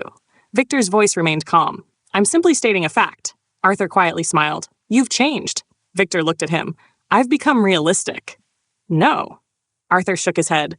You've become honest. Silence settled over the room again. Another board member finally spoke. His nameplate read Michael Lawson. He appeared to be in his early 50s, wearing an expensive Navy suit that somehow still looked uncomfortable. If Noah has no intention of joining the company, He looked toward Victor. Then we're wasting valuable time. Victor remained silent. Michael continued. We need a permanent successor. We need certainty. We need leadership. Arthur interrupted quietly. No. Michael frowned. What do you mean, no? Arthur looked around the room. What we actually need, he paused, is someone who reminds us why this company exists. Michael laughed. We're discussing a multinational corporation. Arthur nodded. Exactly. And somewhere along the way, he looked toward Noah, we forgot it was built to serve people. No one answered, because no one disagreed. Victor slowly walked toward the head of the conference table. When I founded Blackwell Industries, he rested both hands on the polished walnut surface. We had 11 employees. Several board members smiled. They'd heard parts of the story before. We built houses. We repaired schools. We renovated hospitals. Victor looked around the room. I knew every employee's name. He smiled faintly. I attended weddings. I attended funerals. I knew their children. His smile faded. Then we grew. And grew. And grew. He looked down at the table. One day I realized I no longer recognized the people riding the elevator with me. The room remained completely silent. Victor continued. I told myself growth required sacrifice. I now wonder whether I sacrificed the wrong things. Richard Mercer quietly lowered his eyes. He had never heard Victor speak this way. Not once in 28 years. Michael Lawson cleared his throat. With respect, he chose his words carefully. Our shareholders expect profit. Victor looked at him. They should. They invested in this company. Michael nodded. So sentiment won't solve our problems. No, Victor agreed. It won't. He looked toward Noah. But neither will another chairman who forgets people matter. Arthur smiled quietly. I've been trying to tell you that for 10 years. Victor looked back at him. I know. I wasn't listening. Noah finally spoke. I think you're all asking the wrong question. Every head turned toward him. Arthur smiled. What should we be asking? Noah thought for a moment. You keep asking who should lead. Several people nodded. I think you should ask. He looked around the room. Where you're trying to lead people. The room became silent. Noah continued. My dad owns a woodworking shop. He doesn't have mission statements. He doesn't have quarterly reports. He doesn't have executive retreats. A few faint smiles appeared. He wakes up every morning knowing exactly why he goes to work. Arthur leaned forward. And why is that? Noah answered without hesitation. To build something that improves someone else's life. Silence. My mom. He caught himself and smiled. Margaret, he corrected gently, works part-time at the library because she believes every child deserves a chance to fall in love with reading. He looked toward Victor. Claire teaches second grade because she believes children deserve someone who believes in them. He paused. They all know why they get out of bed. His eyes moved around the room. I'm not sure everyone here does. No one spoke. Not because they were offended, because the question was uncomfortably accurate. Arthur slowly removed his glasses. I've spent 26 years in this boardroom. He looked toward Noah. I don't believe anyone has ever challenged us without asking for something in return. Noah smiled faintly. I'm not asking for anything. Arthur nodded. I know. And that's exactly why people are listening. Michael Lawson looked frustrated. This is becoming philosophical. No. Arthur smiled. It's becoming necessary. Victor quietly walked toward Noah. The distance between them was no more than a few feet. I owe you another apology. Noah looked surprised. Victor continued. When I bought your family's bank loan, he lowered his voice, I told myself I was protecting my legacy. He shook his head slightly. I wasn't. I was trying to force my grandson back into my life. Noah remained silent. It was manipulation. It was wrong. I won't defend it. The room felt completely still. Even Michael Lawson looked uncomfortable now. Victor reached into his inside jacket pocket. He removed a sealed legal envelope. Then, without ceremony, he placed it in Noah's hands. What is this? Victor answered quietly. The original loan documents. Noah frowned. And? I've already signed the release. Noah looked confused. The debt, Victor smiled gently, no longer exists. The room erupted. Several board members began speaking at once. Victor, you can't. That loan is a company asset. You never discussed this. Victor raised one hand. The room immediately fell silent. For 40 years. He looked around the table. You've followed my decisions. He paused. You'll follow this one. No one argued. No one dared. Victor turned back toward Noah. I told you there would be no conditions. I meant it. Noah stared at the envelope, the foreclosure, the months of fear, Daniel's sleepless nights, Margaret pretending everything would somehow work out. It was over. Just like that. He looked back at Victor. Why? Victor smiled sadly, because Daniel Grayson already proved something I spent 30 years refusing to believe. What? Victor's eyes softened. A father doesn't earn a son? He glanced toward the photograph of Daniel still lying on the desk. A son earns the privilege of calling someone dad. Noah felt his throat tighten, for the first time since entering Blackwell Tower. He believed Victor Blackwell wasn't trying to win. He was trying to become someone Adrian would have been proud of. And that was a very different battle. Noah looked at the legal envelope in his hands. He still hadn't opened it. The room had fallen completely silent after Victor announced the loan had been released.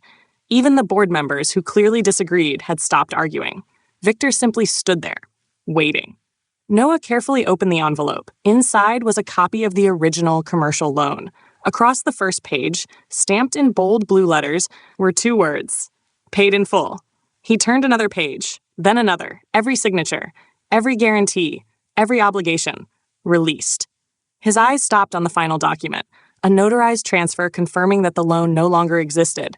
There was no replacement lender, no revised payment schedule, no hidden clause, nothing. For several moments, Noah simply stared at the papers. Then he looked at Victor. You actually did it, Victor nodded once. I told you I would. No contracts? No. No obligation? No. No agreement that I work here? Victor slowly shook his head. I've made enough mistakes. I'm trying very hard not to make another. Noah closed the folder. I don't know what to say. Victor smiled faintly. You don't have to say anything. You've already given me more honesty today than I've received in 12 years. Arthur Holloway stood. I believe our meeting is finished. Michael Lawson looked at him in disbelief. Finished?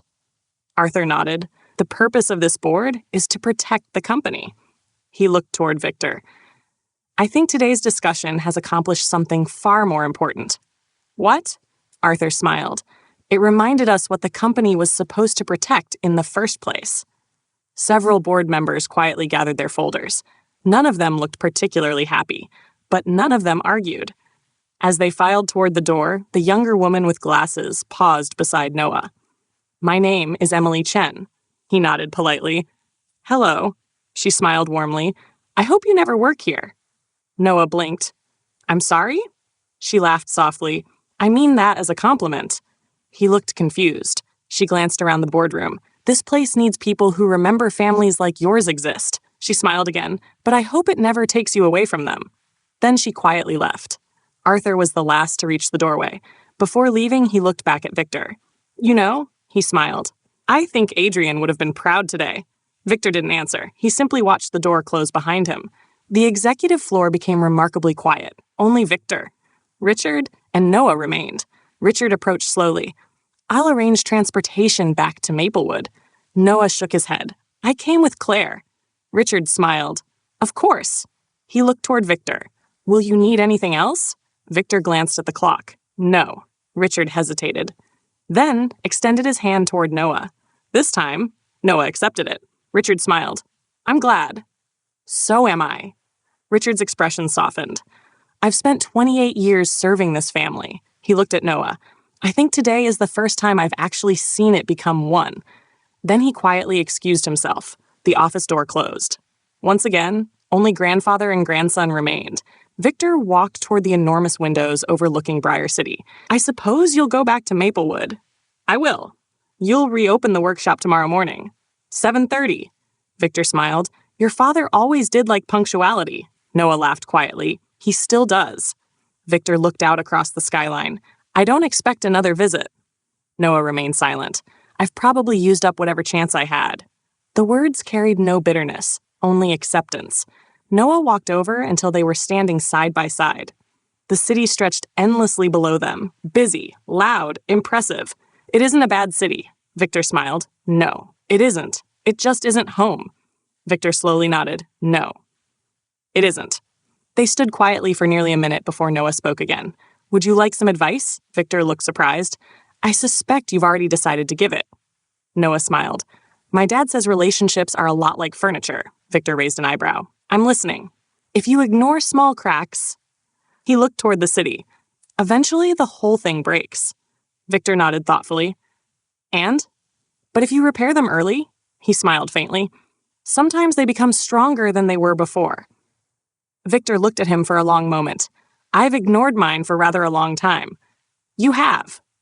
Do you think they're beyond repair? Noah didn't answer immediately. Instead, he thought about Daniel, about Margaret, about Claire, about Adrian's letter. Then he looked back at Victor. I think that depends. On what, you? Victor waited. No more investigators. No more people following my family. No more surprise visits. Victor nodded slowly. Done. If you want to know how I'm doing, he smiled gently, call. Victor looked almost uncertain. I don't have your number. Noah reached into his pocket. He picked up the business card Richard had given him days earlier. On the blank back, he wrote his cell phone number. Then placed it on Victor's desk. The older man stared at it. You've just made this old man very happy. Noah smiled. Don't waste it. Meanwhile, Claire sat in the lobby trying very hard to look patient. She had already read the same magazine twice. She'd checked the time at least 20 times. Mrs. Harris noticed. You love him. Claire looked up, startled. I'm sorry? Mrs. Harris smiled kindly. I've watched you look at the elevator for nearly 2 hours. Claire laughed nervously. Is it that obvious? It is to women my age. Claire smiled. I don't know if he feels the same. Mrs. Harris chuckled. Oh, sweetheart, she lowered her voice. I taught that young man chess when he was 8. Claire waited. He never learned how to hide what mattered to him. Claire's heart skipped. Before she could ask another question, the elevator doors opened. Noah stepped out. The moment Claire saw his face, she stood. He wasn't smiling. He wasn't upset. He simply looked lighter, as though someone had finally removed a weight he'd been carrying for years. Their eyes met across the lobby. Claire didn't ask a single question. Instead, she walked straight over to him, wrapped her arms around him, and whispered only 4 words. Welcome home, Noah. For the first time that day, he allowed himself to believe he really was. The drive back to Maplewood was quiet, not because there was nothing to say, because both of them needed time to understand what had just happened. The late afternoon sun stretched across the highway, painting long shadows over the fields as Briar City slowly disappeared in the rearview mirror. Claire kept both hands on the steering wheel. She waited. She knew Noah would speak when he was ready. About 20 minutes into the drive, he finally broke the silence. He canceled it. Claire glanced toward him. The loan? He nodded. It's gone. She smiled. I know. He looked surprised. You know? I could see it on your face. He laughed softly. I thought I was hiding it. You've never been able to hide anything from me. He smiled. I suppose not. Another few miles passed. So, Claire asked quietly, what was he like? Noah looked out the window. He wasn't the man I expected. Good? No, he thought for a moment. Different. She waited. He apologized. Claire's eyebrows lifted. For everything? No, he smiled faintly. Nobody can apologize for 12 years in one afternoon. But he tried. She nodded slowly. And? He kept his word. He handed her the folder containing the released loan documents. Claire waited until they reached a long, straight stretch of highway before glancing at the first page. Her eyes widened. Paid in full. She looked back at the road. Noah? I checked every page. There isn't a catch. Claire carefully closed the folder. I don't know what to say. I've been saying that all afternoon. About halfway home, Noah noticed a small roadside diner. The faded sign read, Mabel's Country Kitchen. He smiled. Claire looked over. What? I'm hungry. She laughed. That's the first normal thing you've said all day. She pulled into the gravel parking lot. Inside, the diner couldn't have been more different from Blackwell Tower. The booths were slightly worn. Country music played softly through old ceiling speakers. A waitress greeted everyone by name. The smell of fresh coffee and homemade pie filled the room. Noah smiled. This feels better. Claire looked around. It does. The waitress approached. What can I get you to?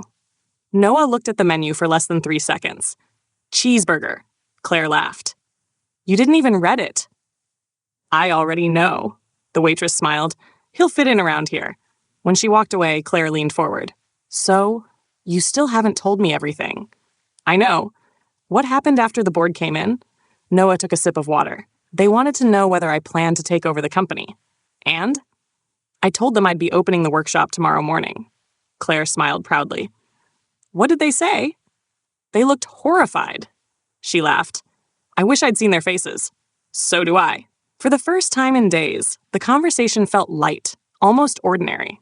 Their food arrived. Halfway through lunch, Noah looked unusually thoughtful. Claire noticed immediately. What? He looked down at his plate. There was something else. What? My biological father. Claire set down her fork. What about him? He built furniture. She blinked. What? As a hobby. He loved working with wood. Claire stared at him. So? He nodded slowly. I didn't inherit woodworking from Daniel alone. His voice softened. I inherited it from both fathers. Claire reached across the table and took his hand. I think they'd both be proud. He smiled. I hope so. The sun was beginning to set when they finally reached Maplewood. As Claire turned onto the familiar road leading toward the workshop, she noticed something unusual. Cars. Dozens of them. The parking lot was full. People stood outside talking in small groups. Children ran across the grass. Someone had set up folding tables near the workshop entrance. Daniel stood in the middle of it all, looking completely overwhelmed. Claire slowed the SUV. What happened? Noah stared through the windshield. I have absolutely no idea. As soon as Daniel spotted them, his face lit up. There they are! The crowd turned. Mrs. Alvarez hurried over carrying a large casserole dish. Pastor Collins waved from beside a pickup truck loaded with lumber. Mr. Jensen held up a toolbox. Several local business owners stood together near the workshop doors. Claire parked. The moment Noah stepped out of the SUV, the crowd began clapping. He froze. Daniel walked over, shaking his head. I leave town for one afternoon. Noah laughed. I wasn't the one who left. Daniel smiled. Word got around. What word? Daniel pointed toward the crowd, that the workshop might actually survive. Margaret appeared carrying a stack of paper plates. The entire town seems to have decided we're celebrating, Mrs. Alvarez interrupted, and arguing with us won't help. Laughter spread through the crowd. Pastor Collins stepped forward. We've spent 30 years watching this family help everyone else. He smiled warmly. We figured it was finally our turn. One by one, people stepped forward. The hardware store owner offered building supplies at cost. The local accountant volunteered free bookkeeping until business recovered. A retired electrician offered to replace the aging workshop wiring. Someone else had already arranged new advertising for the shop. No one asked for anything. No one expected repayment. Claire quietly leaned toward Noah. Adrian would have loved this. Noah nodded. He would have. Daniel looked around at the crowd, clearly struggling to find words. Finally, he smiled. I don't know how we're ever supposed to repay all of you. Mr. Jensen laughed. You already have. Daniel looked confused. When? The old man gestured toward the workshop. Every table, every chair, every cabinet. He smiled. You've been investing in this town for 30 years. We're just returning the favor. For a moment, Noah forgot about Victor, forgot about Blackwell Tower, forgot about billion-dollar companies and boardrooms. Standing in front of him wasn't wealth measured in dollars. It was something Adrian had spent his whole life searching for. A community that showed up. Not because it had to, because love always does. And as the lights came on around the workshop and laughter filled the cool evening air, Noah realized something. This wasn't the end of his story with Victor Blackwell. Not even close. But whatever happened next, he would never face it alone. The celebration continued well after sunset. Someone rolled a barbecue grill into the workshop parking lot. Someone else brought folding chairs from the church. The bakery delivered fresh bread. The diner sent trays of mashed potatoes and roasted chicken. By 7 o'clock, nearly half of Maplewood seemed to be gathered outside the Grayson workshop. No one had organized it. No one had announced it. The town had simply shown up. Daniel stood near the workshop entrance, shaking his head in disbelief. I've lived here for 35 years. He smiled. I still can't believe these people. Margaret laughed. They're exactly like you. That's what worries me. Claire smiled. I think it's what saves all of you. Noah wandered quietly through the crowd. Every few steps, someone stopped him. Mrs. Henderson hugged him.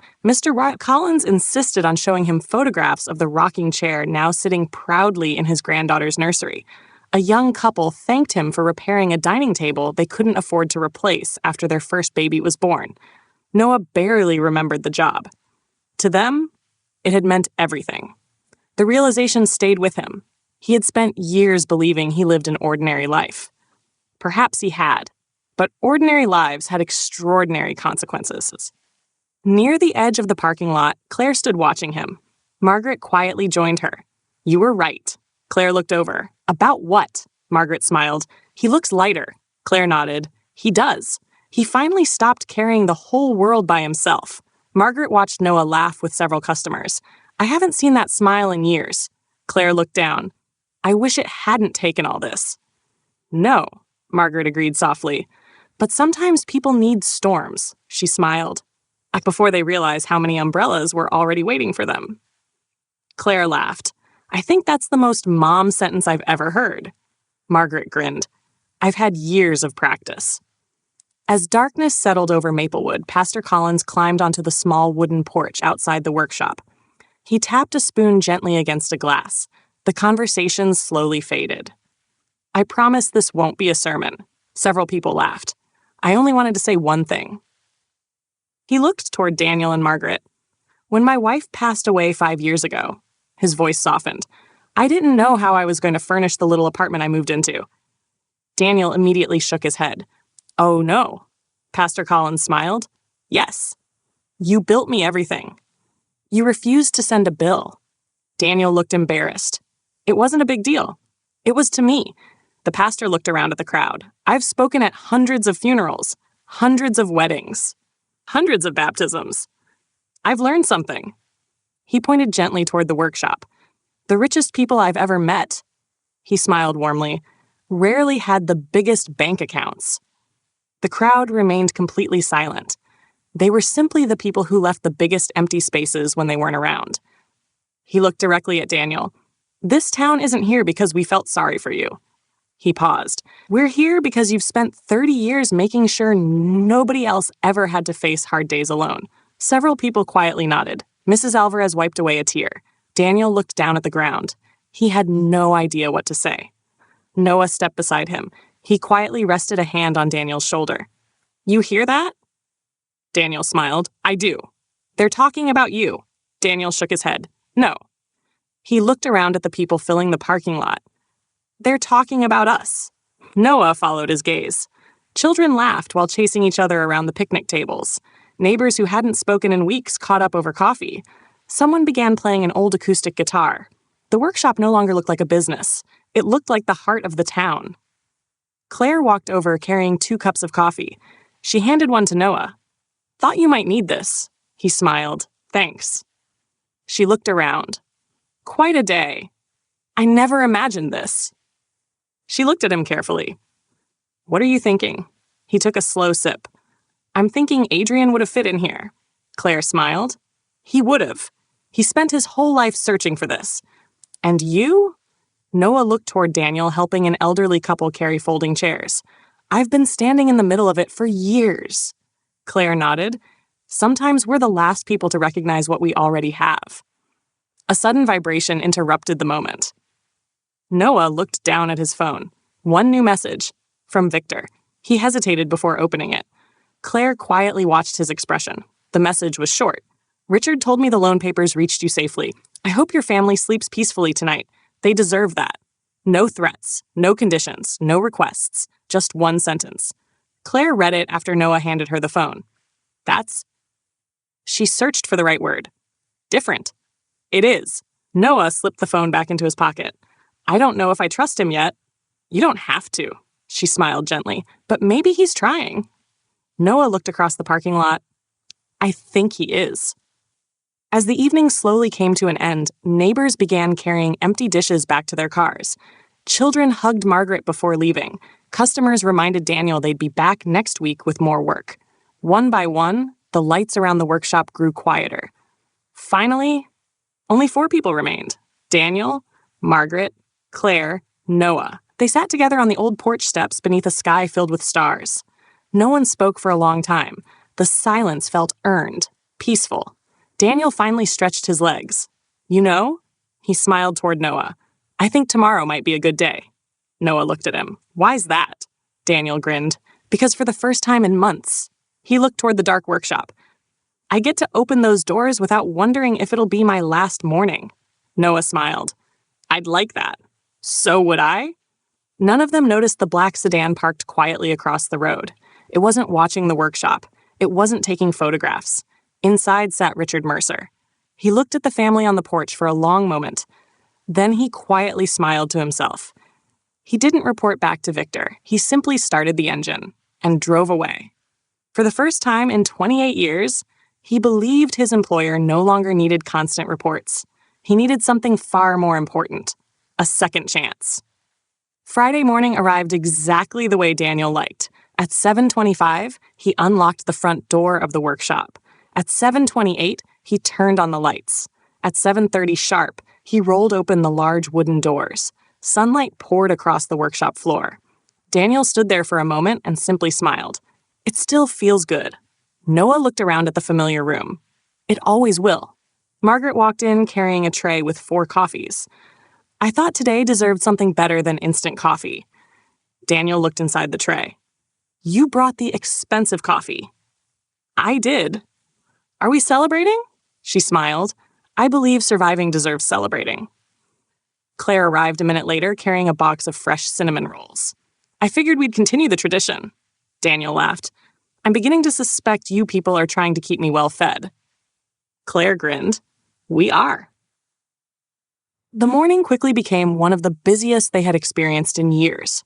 Customers continued arriving with new orders. Some needed repairs, others wanted custom furniture. Several admitted they had been putting off projects for months and finally decided it was time. Daniel never rushed anyone. He sat with every customer, asked about their families, measured carefully, sketched designs by hand, exactly as he always had. Claire watched from the office while organizing invoices. She noticed something she had never really paid attention to before. People didn't come to Daniel because he was the cheapest. They came because they trusted him. Trust. It wasn't listed on an invoice. It couldn't be advertised. Yet somehow, it had built an entire business. Just before noon, a delivery truck pulled into the parking lot. The driver stepped out carrying a long wooden crate. Daniel frowned. I don't remember ordering anything. Neither did Noah. The driver checked his paperwork. Delivery for Daniel Grayson. That's me. Daniel signed the receipt. The crate was surprisingly heavy. With Noah's help, they carried it inside and carefully removed the lid. Everyone stopped. Inside lay a beautifully restored antique woodworking plane. The polished wooden handle gleamed beneath the workshop lights. Its brass fittings had been engraved. Daniel picked it up carefully. His hands almost trembled. I haven't seen one like this in years. Claire noticed an envelope resting beneath the tool. She handed it to Noah. There was no company logo, only a single handwritten word. Daniel. Daniel unfolded the letter. He read silently, then smiled. What is it? Margaret asked. Daniel handed the letter to Noah. Daniel, 33 years ago, a young man who loved working with wood lost his life far too early. His father kept one of his favorite woodworking planes because he couldn't bear to look at it. For decades, it remained locked away in storage. Yesterday, my grandson reminded me that tools were built to be used, not hidden. I believe its rightful place is in the hands of a man who understands that. Please accept it as a gift. No repayment. No obligation. Simply one craftsman honoring another. Victor Blackwell. The workshop remained silent. Daniel carefully ran his thumb across the smooth wooden handle. He didn't have to do this. No. Noah answered quietly. He didn't. Margaret looked toward Noah. What are you thinking? He smiled faintly. I think. He paused. He's trying to become someone Adrian would have recognized. The afternoon passed peacefully. Around 3 o'clock, Noah stepped outside to stack several boards beneath the covered lumber rack. He noticed a familiar silver sedan pulling into the driveway. Richard Mercer stepped out. This time, he wasn't wearing a suit. Instead, he wore jeans, work boots, and a simple flannel shirt. Daniel laughed the moment he saw him. I almost didn't recognize you. Richard smiled. I wasn't sure a suit belonged in a woodworking shop. It doesn't. Daniel nodded toward the workshop.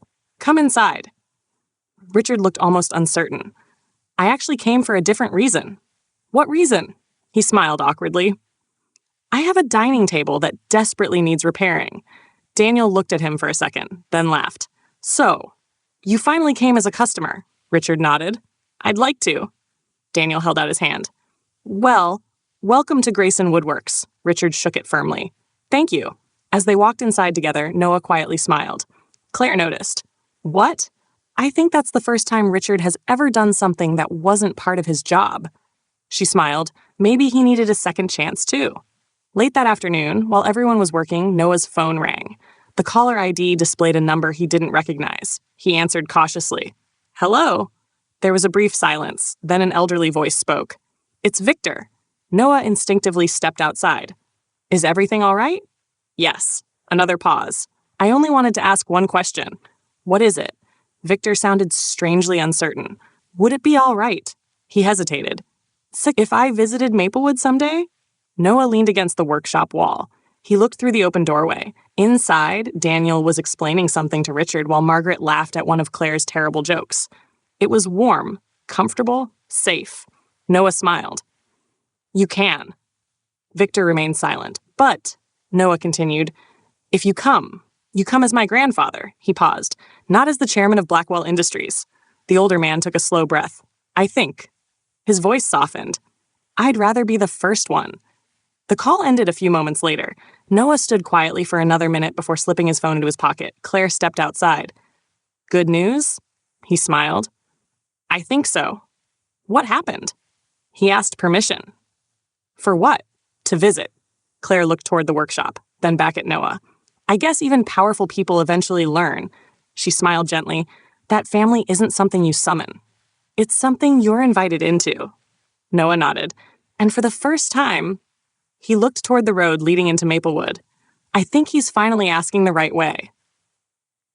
Far away, in an office overlooking Briar City, Victor Blackwell stood alone beside the same window where Noah had met him the day before. The skyline hadn't changed. The company hadn't changed. But he had, for the first time in longer than he could remember. He wasn't planning the future of Blackwell Industries. He was wondering what kind of pie Margaret Grayson might serve with coffee. And somehow, that felt like the more important question. 2 weeks passed. For the first time in months, life felt normal. The workshop was busy from the moment Daniel unlocked the doors each morning until the last customer left in the evening. The foreclosure was behind them. New orders continued arriving. Richard Mercer became an unexpected regular, stopping by almost every Friday afternoon to check on the dining table he claimed was beyond saving. Daniel disagreed. Every piece of wood deserves one more chance. Richard smiled every time he heard it. I suspect you say that about people too. Daniel never answered. He simply went back to work. Claire had settled back into her routine at school. Her students were preparing for the annual Maplewood Harvest Festival, and the classroom buzzed with excitement. Construction paper pumpkins covered the walls. Tiny scarecrows decorated the windows. Emma proudly announced that her father had volunteered to build the festival stage. Claire smiled. I happen to know someone who could probably help. Emma grinned. Mr. Noah? Claire laughed. How did you guess? Because everybody asks Mr. Noah. The class nodded as though it were the most obvious fact in the world. Claire couldn't argue with that. Later that afternoon, Noah stood outside the workshop loading finished furniture into a delivery truck when his phone vibrated. One message. Would next Saturday be convenient? I'd like to keep my promise and visit Maplewood. Noah stared at the screen for nearly a minute. There were no demands, no assumptions, no instructions. Just a question. Claire walked out carrying a clipboard. You've got that thoughtful face again. He handed her the phone. She read the message, then looked up. What do you think? I honestly don't know. You don't have to answer right away. I know. He looked toward the workshop. I just keep wondering how Dad's going to react. Claire smiled. I think we both already know. That evening, Noah waited until dinner before mentioning the message. Daniel looked up from his plate. He asked permission? He did. Daniel nodded slowly. That's a good start. Margaret smiled. What are you thinking? Daniel buttered another piece of bread before answering. I think everyone deserves one honest opportunity. Claire looked at him. Even after everything? Daniel shrugged gently. I've made enough mistakes in my own life to appreciate second chances. Noah smiled. You've also given quite a few. Daniel laughed. I own a woodworking shop. I spend half my life fixing things people thought were beyond repair. He looked directly at Noah. People aren't all that different. The table grew quiet. Finally, Margaret spoke. If he comes, she smiled warmly, he eats with us. Daniel nodded. Of course. Claire looked surprised. Just like that? Daniel frowned slightly. What? I thought you'd be more cautious. Daniel smiled. Oh, I will. He took a sip of coffee. But nobody has ever become family by standing in the driveway. Saturday morning arrived bright and cool. The annual Harvest Festival had transformed Maplewood into its busiest weekend of the year. Main Street was lined with food stalls. Children carried caramel apples nearly as large as their faces. Local musicians played bluegrass beneath colorful autumn decorations. The workshop had donated several handcrafted benches to the town square, and Daniel smiled quietly every time he saw someone sitting on them. This is my favorite day of the year. Claire looked at him. Because everyone buys furniture? Daniel laughed. No, because everyone slows down. He looked around the town. For one day. He smiled. People remember that conversations are more important than schedules. Around 11 o'clock, Noah's phone rang. It's him. Claire looked toward the road. Already? He says they're just outside town. Daniel quietly wiped the sawdust from his hands. Well, he smiled, I suppose we'd better go meet your grandfather. Noah looked surprised. You're coming? Daniel looked almost offended. Of course I am. Margaret slipped her arm through Daniel's. So am I. Claire smiled. I guess that settles that. Together, the four of them walked toward the entrance road leading into Maplewood. The festival continued behind them. Children laughed. Church bells rang. Someone nearby began playing an old fiddle. The entire town seemed wrapped in warmth. About 5 minutes later, a single dark sedan appeared around the bend. Not a convoy, not black SUVs, not security vehicles, just one car. It rolled slowly to a stop. Richard Mercer stepped out from the driver's seat. He walked around and opened the rear passenger door. Victor Blackwell emerged carefully. He wasn't wearing an expensive business suit. Instead, he wore a simple navy sweater, dark trousers, and a light brown jacket. For the first time since Noah had known him, Victor didn't look like the chairman of a multinational corporation. He looked like an elderly man visiting family. He glanced around Maplewood. Children ran past chasing one another. A couple carried fresh pumpkins toward their truck. Someone waved cheerfully at Daniel from across the street. Victor smiled quietly. So, he said almost to himself, this is the place Adrian kept talking about. Then his eyes settled on Daniel. The two men looked at each other for the first time. Neither spoke. Neither needed to, because both of them understood exactly who the other was. The man who had raised Noah and the man who had lost the chance. For several long moments, no one moved. The sounds of the Harvest Festival drifted through the cool autumn air. Children laughed somewhere behind them. A bluegrass band played an old familiar tune near the town square. The smell of roasted corn and fresh apple pie floated gently across Main Street. Victor looked from Noah to Daniel, then to Margaret. His expression was impossible to read. Finally, he spoke. Daniel. Daniel gave a small nod. Victor. Neither man offered a handshake. Not out of disrespect, simply because neither seemed quite sure how to begin. Victor looked around the town again. It's beautiful. Daniel smiled. We like it. I can understand why. Victor's eyes settled on the workshop in the distance. I've seen photographs. They didn't do it justice. Daniel looked toward the old building. It's nothing fancy. No, Victor answered quietly. It isn't. But neither are the best parts of life. The sentence surprised everyone, especially Noah. Margaret stepped forward first. Hello, Victor. Victor looked at her. There was genuine warmth in her smile. No hesitation, no anger, just kindness. He seemed almost uncertain how to respond. It's nice to finally meet you. Margaret nodded. You too. She glanced toward the festival. We were just about to get lunch. Victor looked surprised. Oh, I wouldn't want to interrupt. Daniel frowned. You came all this way. Victor smiled politely. I've already interrupted enough. Daniel looked directly at him. You'll have to get used to something around here. Victor waited. When someone visits, Daniel smiled, we feed them. Claire couldn't help smiling. That sounded exactly like Daniel. Victor looked almost uncomfortable. I appreciate that, but I don't want anyone feeling obligated. Margaret laughed softly. Trust me. No one in Maplewood knows how to be obligated. They only know how to be welcoming. Together. They began walking toward the town square. Victor stayed unusually quiet. He seemed to notice everything. The old bookstore, the flower shop, the hardware store with its faded sign, children running freely between food stalls while every adult somehow watched every child. He finally asked, do people actually know each other here? Daniel looked amused. Most of them. Victor watched a teenage boy wave at Margaret. She waved back immediately. You know him? That's Ben. He works weekends at the grocery store. A little farther ahead, an elderly woman called Noah's name. He walked over, carried 2 heavy boxes to her car, and returned less than a minute later. Victor watched quietly. Does that happen often? Daniel smiled. About 6 times a day. Victor looked at Noah. And he never complains? No. He usually gets there before anyone asks. Victor lowered his eyes. I see.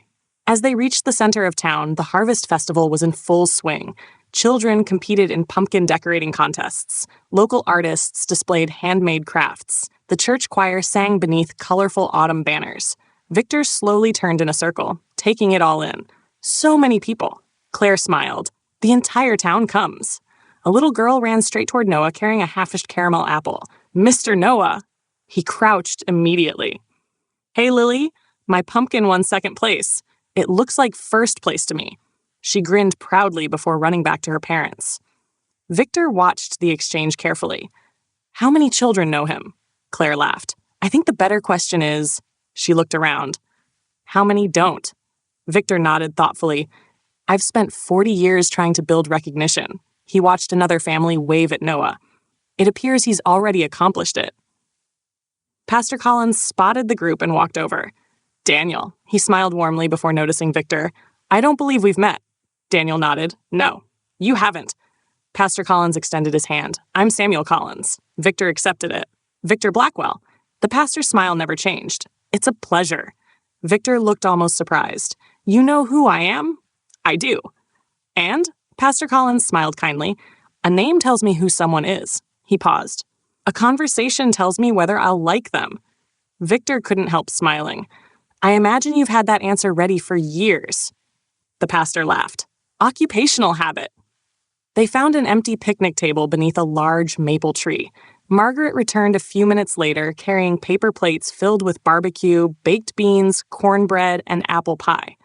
Victor immediately stood. You didn't have to do all this. Margaret looked confused. I know. She handed him a plate anyway. That's why I wanted to. Victor accepted it almost awkwardly.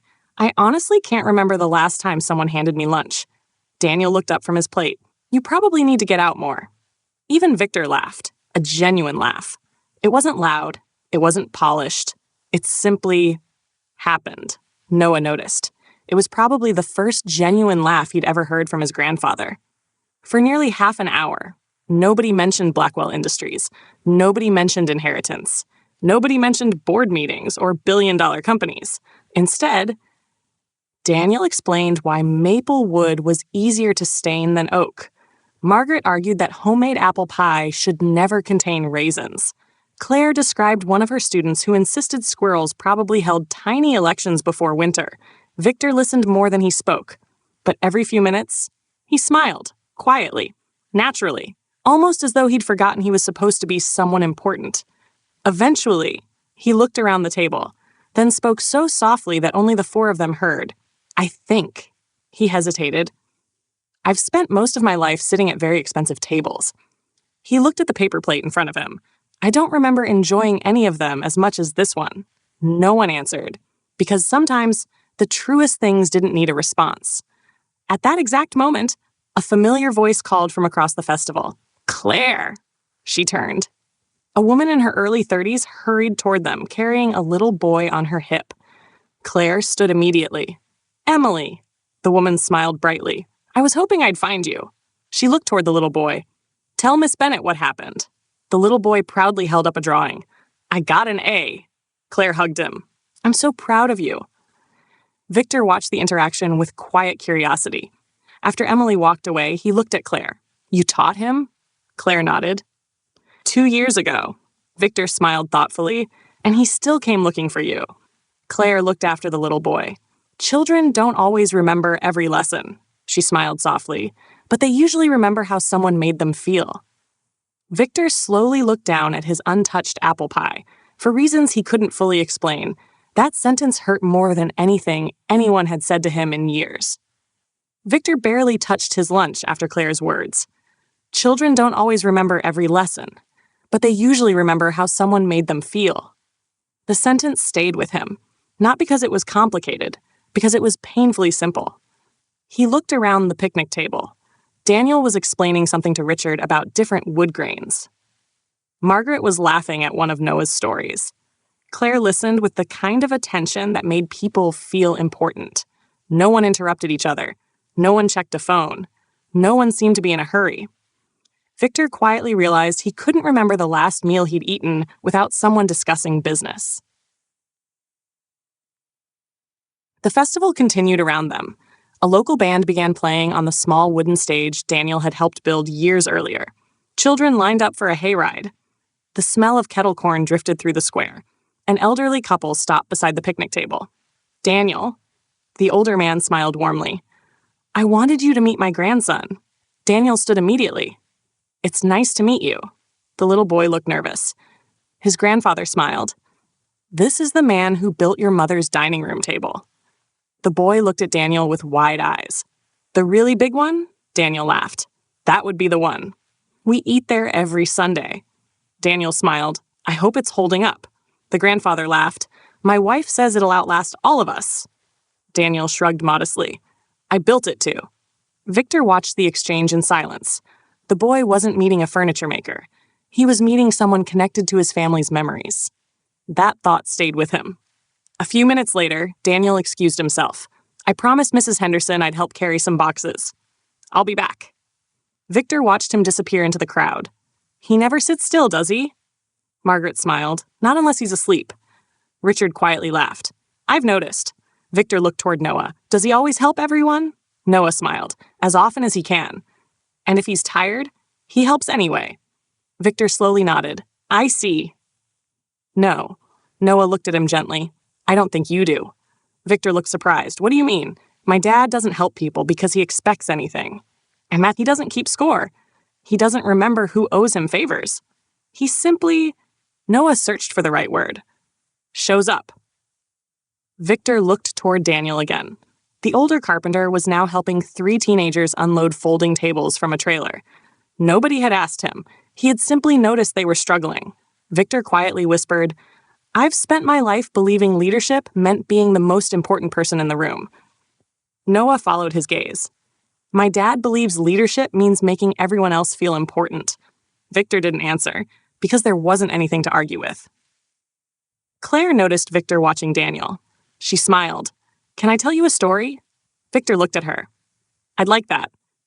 When I lost my parents, the smile faded gently from her face. I didn't know what to do. I was 23. I thought I had everything under control. She laughed softly. I didn't. Victor listened without interrupting. The day after the funeral, I came home. I opened my apartment door and found groceries already inside. Victor frowned. Someone had a key? Claire smiled. No, the apartment manager did. She looked toward Margaret. She'd convinced him to let her in. Victor smiled faintly. What happened? There were casseroles, soup, fresh bread, notes taped to the refrigerator reminding me to eat. She laughed. I even found flowers in the bathroom. Victor looked genuinely curious. She was like, why the bathroom? Margaret answered proudly, because everyone forgets bathrooms. Claire laughed. Exactly. Victor smiled. And Daniel? Claire looked toward him. I couldn't sleep for weeks. Every night. She paused. I'd hear someone quietly repairing little things around my apartment building. Victor looked confused. What? I finally looked outside. She smiled. It was Daniel. He'd noticed loose railings, broken fence boards, a porch light that needed replacing. He fixed them after dark because he didn't want anyone thanking him. Victor slowly looked toward the man still carrying tables across the festival grounds. He never told anyone? Claire shook her head. I only found out because I accidentally caught him. Victor whispered almost to himself, extraordinary. No. Margaret smiled gently. Just Daniel. The afternoon sun slowly began drifting toward the horizon. Festival volunteers started preparing for the evening concert. Families spread blankets across the grass. Children chased bubbles floating through the cool autumn air. Victor had never spent an afternoon like this. No speeches, no reporters, no security meetings, just people enjoying each other. He found himself smiling more often than he realized. Richard noticed. So did Noah. Then, Victor quietly reached into his jacket pocket. He removed his phone. For a long moment, he simply looked at it. Finally, he switched it completely off. Noah raised an eyebrow. Everything all right? Victor placed the phone back into his pocket. It can wait. Richard stared at him. In 28 years? He smiled. I've never seen you do that. Victor looked around the festival. I've ignored enough important things. He watched a little girl proudly show Daniel the blue ribbon she'd won for baking. I'd rather not ignore another. Noah smiled. It wasn't a big moment. Nobody applauded. Nobody even noticed. But somehow, turning off that phone felt larger than signing any business contract. Because for perhaps the first time in his life, Victor Blackwell had chosen people before work. As the afternoon drifted into evening, the Harvest Festival took on a different feeling. The bright excitement of the day gave way to something quieter. Families unfolded blankets across the grass. Lanterns hanging from the maple trees flickered to life. The smell of coffee replaced the smell of barbecue. The entire town seemed to slow down. Victor noticed it immediately. He had spent decades living by calendars and deadlines. Maplewood seemed to live by sunsets. No one appeared to be checking the time. No one seemed eager to leave. It fascinated him. A volunteer walked onto the small stage and tapped the microphone. If everyone could gather for just a minute, the conversation slowly faded. People drifted toward the stage carrying coffee cups and children. Daniel frowned. I wasn't expecting speeches. Pastor Collins smiled as he climbed onto the stage. Don't worry, he laughed. This one isn't very long. The crowd chuckled. I know we gathered today for the Harvest Festival. But before everyone heads home, he looked toward the workshop. There's someone we'd like to recognize. Daniel immediately looked uncomfortable. Oh no. Margaret smiled knowingly. Oh yes. The pastor continued. For 30 years. Whenever this town needed help, there was one workshop that somehow always found room in its schedule. Several people nodded. When families couldn't afford repairs, they quietly helped. When newlyweds needed furniture, they quietly helped. When storms damaged homes, they quietly helped. When the church roof collapsed, Daniel covered his face. Please stop. The crowd laughed warmly. The pastor smiled. I'm almost finished. He looked toward the audience. We often celebrate people after they're gone. I think that's a mistake. So tonight, he looked directly at Daniel. We're saying thank you while you can still hear us. The applause began softly, then grew, soon. Every person in the town square was standing, clapping. Daniel looked completely overwhelmed. He glanced toward Margaret. She simply smiled. You earned this. He shook his head. No. We earned this. He looked toward Noah. Then Claire, then everyone standing beside him. Victor watched quietly. Nobody had organized this. Nobody had been instructed to clap. Nobody expected anything in return. Respect. Couldn't be bought. It had to be lived. The applause finally faded. Pastor Collins smiled. One last thing. He held up a small wooden plaque. We know you'll hate this. Daniel sighed dramatically. I already do. More laughter. The pastor continued. The town council voted unanimously. He turned the plaque around. It read, Grayson Woodworks, building more than furniture since 1994. Daniel stared at it. For a moment, he couldn't speak. Finally, he looked at the crowd. He stopped. Tried again. I build tables. Mr. Jensen laughed loudly. No. You build families. The applause started again, even louder than before. Victor quietly looked away. He felt something unfamiliar pressing against his chest. Not pain, regret. 30 years. Daniel hadn't become respected because of wealth. He had become respected because of consistency. One kind act. One honest conversation. One repaired chair. One family at a time. Victor suddenly wondered, what would happen if he disappeared tomorrow? Would anyone gather in a town square? Would anyone tell stories, or would they simply announce a new chairman and continue working on Monday? The answer came far too quickly. As people slowly returned to their conversations, Victor stood. "I need a little walk." Richard immediately rose. "I'll come with you." Victor smiled. "No, I'd like to see the town by myself." Richard hesitated. "Are you sure?" "I'm quite sure." For perhaps the first time in nearly 30 years, Richard didn't feel responsible for following him. He simply nodded. "Take your time." Victor walked slowly down Main Street. No one recognized him. And for the first time in decades, he enjoyed that. He stopped outside the bookstore. An elderly woman waved from inside. He waved back. He wandered past the bakery. Mrs. Alvarez stepped outside carrying a tray of fresh cookies. "Would you like one?" Victor looked surprised. "I'm sorry?" "A cookie," she smiled. "We made too many." Victor accepted one. "Thank you." "No charge." He reached for his wallet. Mrs. Alvarez gently shook her head. "Neighbors don't charge neighbors." Victor looked at the cookie in his hand. Something so small. Something he could have purchased 1,000 times over. Yet somehow, receiving it freely meant infinitely more. He continued walking. Outside the library, he stopped. Margaret was locking the front door after helping clean up festival decorations. She smiled when she saw him. "Getting the grand tour?" "I believe so." She walked over. "What do you think?" Victor looked down the quiet street. Children were still laughing in the distance. Someone was sweeping the sidewalk outside a cafe. A teenager helped an elderly man carry groceries without being asked. Finally, Victor answered, "I think." He smiled softly. "I've been searching for success in the wrong places." Margaret nodded. "A lot of people do." He looked at her. "How did Daniel become the man he is?" Margaret laughed quietly. "He wasn't born that way." "No?" "Oh goodness, no. He was stubborn, terrible at apologizing, convinced he could fix everything himself." Victor smiled. "That sounds familiar." Margaret looked directly at him. "The difference," she paused, "is that he kept choosing to become better." The words settled gently between them. Victor looked toward the workshop in the distance. For the first time in years, he didn't want to build another company. He wanted to become a better man, and he finally understood. Those were not the same thing. The Harvest Festival ended beneath a sky filled with stars. One by one, families packed away blankets. Children, exhausted from a full day of excitement, fell asleep on their parents' shoulders before reaching their cars. The music faded. The food stalls closed. Main Street slowly returned to its usual quiet rhythm. Daniel and Noah carried the last folding tables back to the church storage shed, while Margaret and Claire collected empty coffee cups. Victor insisted on helping. "You don't have to," Daniel said. Victor smiled. "I know, but I'd like to." Daniel handed him one end of a lightweight folding table. "Fair warning."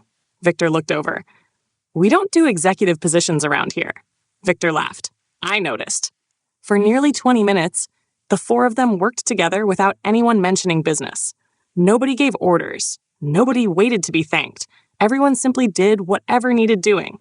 Victor found himself enjoying it far more than he expected. As they finished loading the last table, Daniel closed the trailer doors. There, he dusted off his hands. Now the town can celebrate again next year. Victor looked at him. "You volunteer every year?" Daniel nodded. "Since the first festival." "Why?" Daniel looked genuinely confused by the question. "Because someone has to." Victor smiled quietly. Such a simple answer. No speeches, no recognition, just responsibility. He was beginning to understand why Noah admired this man so deeply. Claire walked beside Noah as they headed back toward the workshop. The streets were nearly empty now. Only the warm glow of streetlights lit the sidewalks. "You've been quiet." Noah smiled. "I've been thinking." "Good thinking?" "I think so." Claire looked at him. "You know?" She smiled softly. "You're allowed to stop carrying every conversation." He laughed. "I know. I just keep looking at today." "And? It feels impossible." "What does?" "My grandfather eating barbecue from a paper plate." Claire laughed. "I'll admit, I wasn't expecting that either." They continued walking for another minute. Finally, Noah looked at her. "Thank you." She tilted her head. "For what?" "For refusing to let me drive to Briar City alone. For reading Adrian's letter with me. For staying."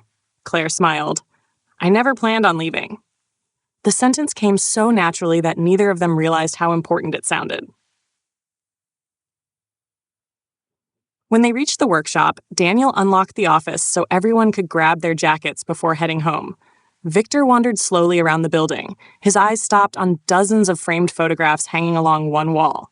Families standing beside newly delivered furniture, children sitting at handcrafted desks, couples celebrating anniversaries around dining tables, community events, school fundraisers, church repairs. 30 years. Captured one photograph at a time, Victor stepped closer. Every picture included Daniel. Many included Noah. More than a few included Claire. One photograph caught his attention. It showed a much younger Noah and Claire, probably in their late teens, standing beside a picnic table they had helped build for the elementary school playground. Neither of them was looking at the camera. Instead, they were laughing at each other. Victor smiled. They've been in love for a long time. Margaret looked up from across the room. I was wondering how long it would take someone else to notice. Victor looked surprised. They don't know? Margaret laughed. Oh, they know. They just haven't admitted it. Outside, Richard checked his watch. It'll be getting late. Victor nodded. I should probably head back. Daniel walked over. You don't have to drive tonight. Victor looked at him. We've got a guest room. Richard blinked. So do, Daniel added with a grin. Victor stared at him for a moment. You'd invite me into your home? Daniel looked almost puzzled. You already spent the afternoon with us. Victor smiled. I suppose I did. Margaret folded her arms.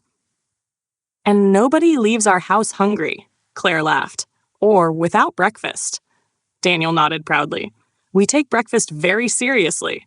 Victor looked around at all of them, then quietly said, I'd like that. An hour later, the six of them sat around the Grayson dining table. Ironically, the table had been built by Daniel 22 years earlier. Victor gently ran his hand across the polished surface. This is beautiful work. Daniel smiled. It's held together pretty well. Victor looked up. So has your family. Daniel answered simply. We work on both. The room fell quiet. Not awkwardly, comfortably. Exactly the kind of silence families shared after a long day together. Then, Victor looked toward Noah. There is one thing I never asked. Noah looked up. What? Victor smiled gently. If I hadn't come looking for you. He glanced briefly toward Claire. Would you ever have told her? Noah froze. Claire nearly dropped her coffee cup. Daniel slowly looked toward Margaret. Margaret looked toward Claire. Richard suddenly found the ceiling remarkably interesting. Nobody spoke. Victor realized, just a little too late, exactly what he'd done. He smiled apologetically. I may have asked that at the wrong time. Daniel chuckled. Oh. He leaned back in his chair. I think you asked it at exactly the right time. Noah looked across the table at Claire. For the first time in 24 years, there was nowhere left to hide. The silence around the dining table lasted several long seconds. Noah looked at Claire. Claire looked back at Noah. Neither of them seemed capable of finding the right words. Daniel quietly reached for another dinner roll. Margaret gently nudged him with her elbow. What? Daniel whispered. I'm staying out of it. Victor looked genuinely embarrassed. I should apologize. No, and as Margaret smiled. I think you've accidentally done something we've been trying to do for years. Richard quietly took another sip of coffee. I suddenly understand why Mr. Blackwell preferred board meetings. The table erupted into laughter. Even Noah laughed. The tension eased. Just enough.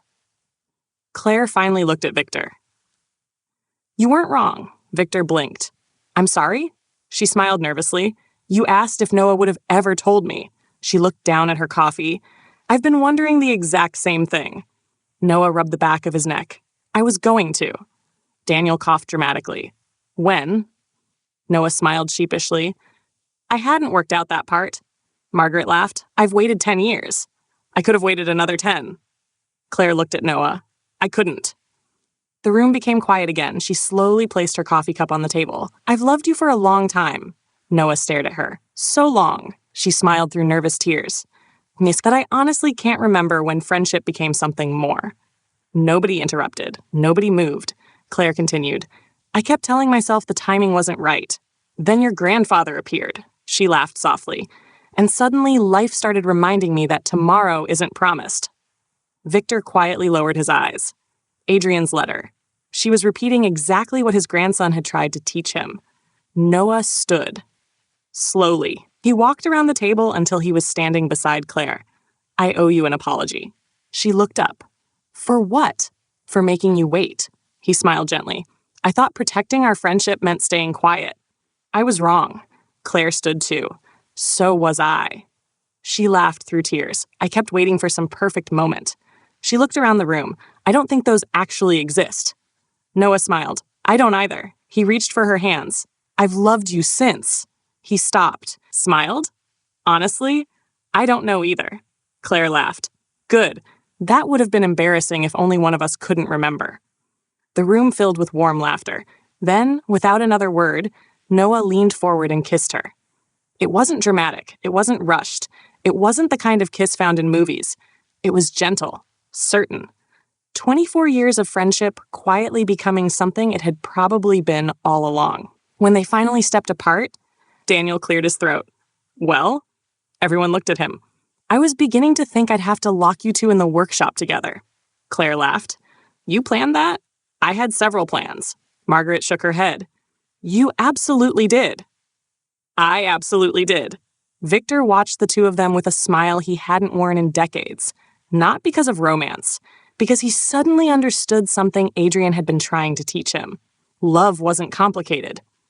People made it complicated. Family wasn't built by contracts. It was built by choosing each other. Again and again and again. Richard quietly stood. I should probably get going. Daniel looked surprised. You're leaving already? Richard smiled. I think this family deserves a little privacy. Daniel nodded. Fair enough. Victor stood beside him. I'll come with you. Noah looked over. You don't have to, Victor smiled. I know, but I'd like to leave this evening exactly as it is. He looked around the dining room.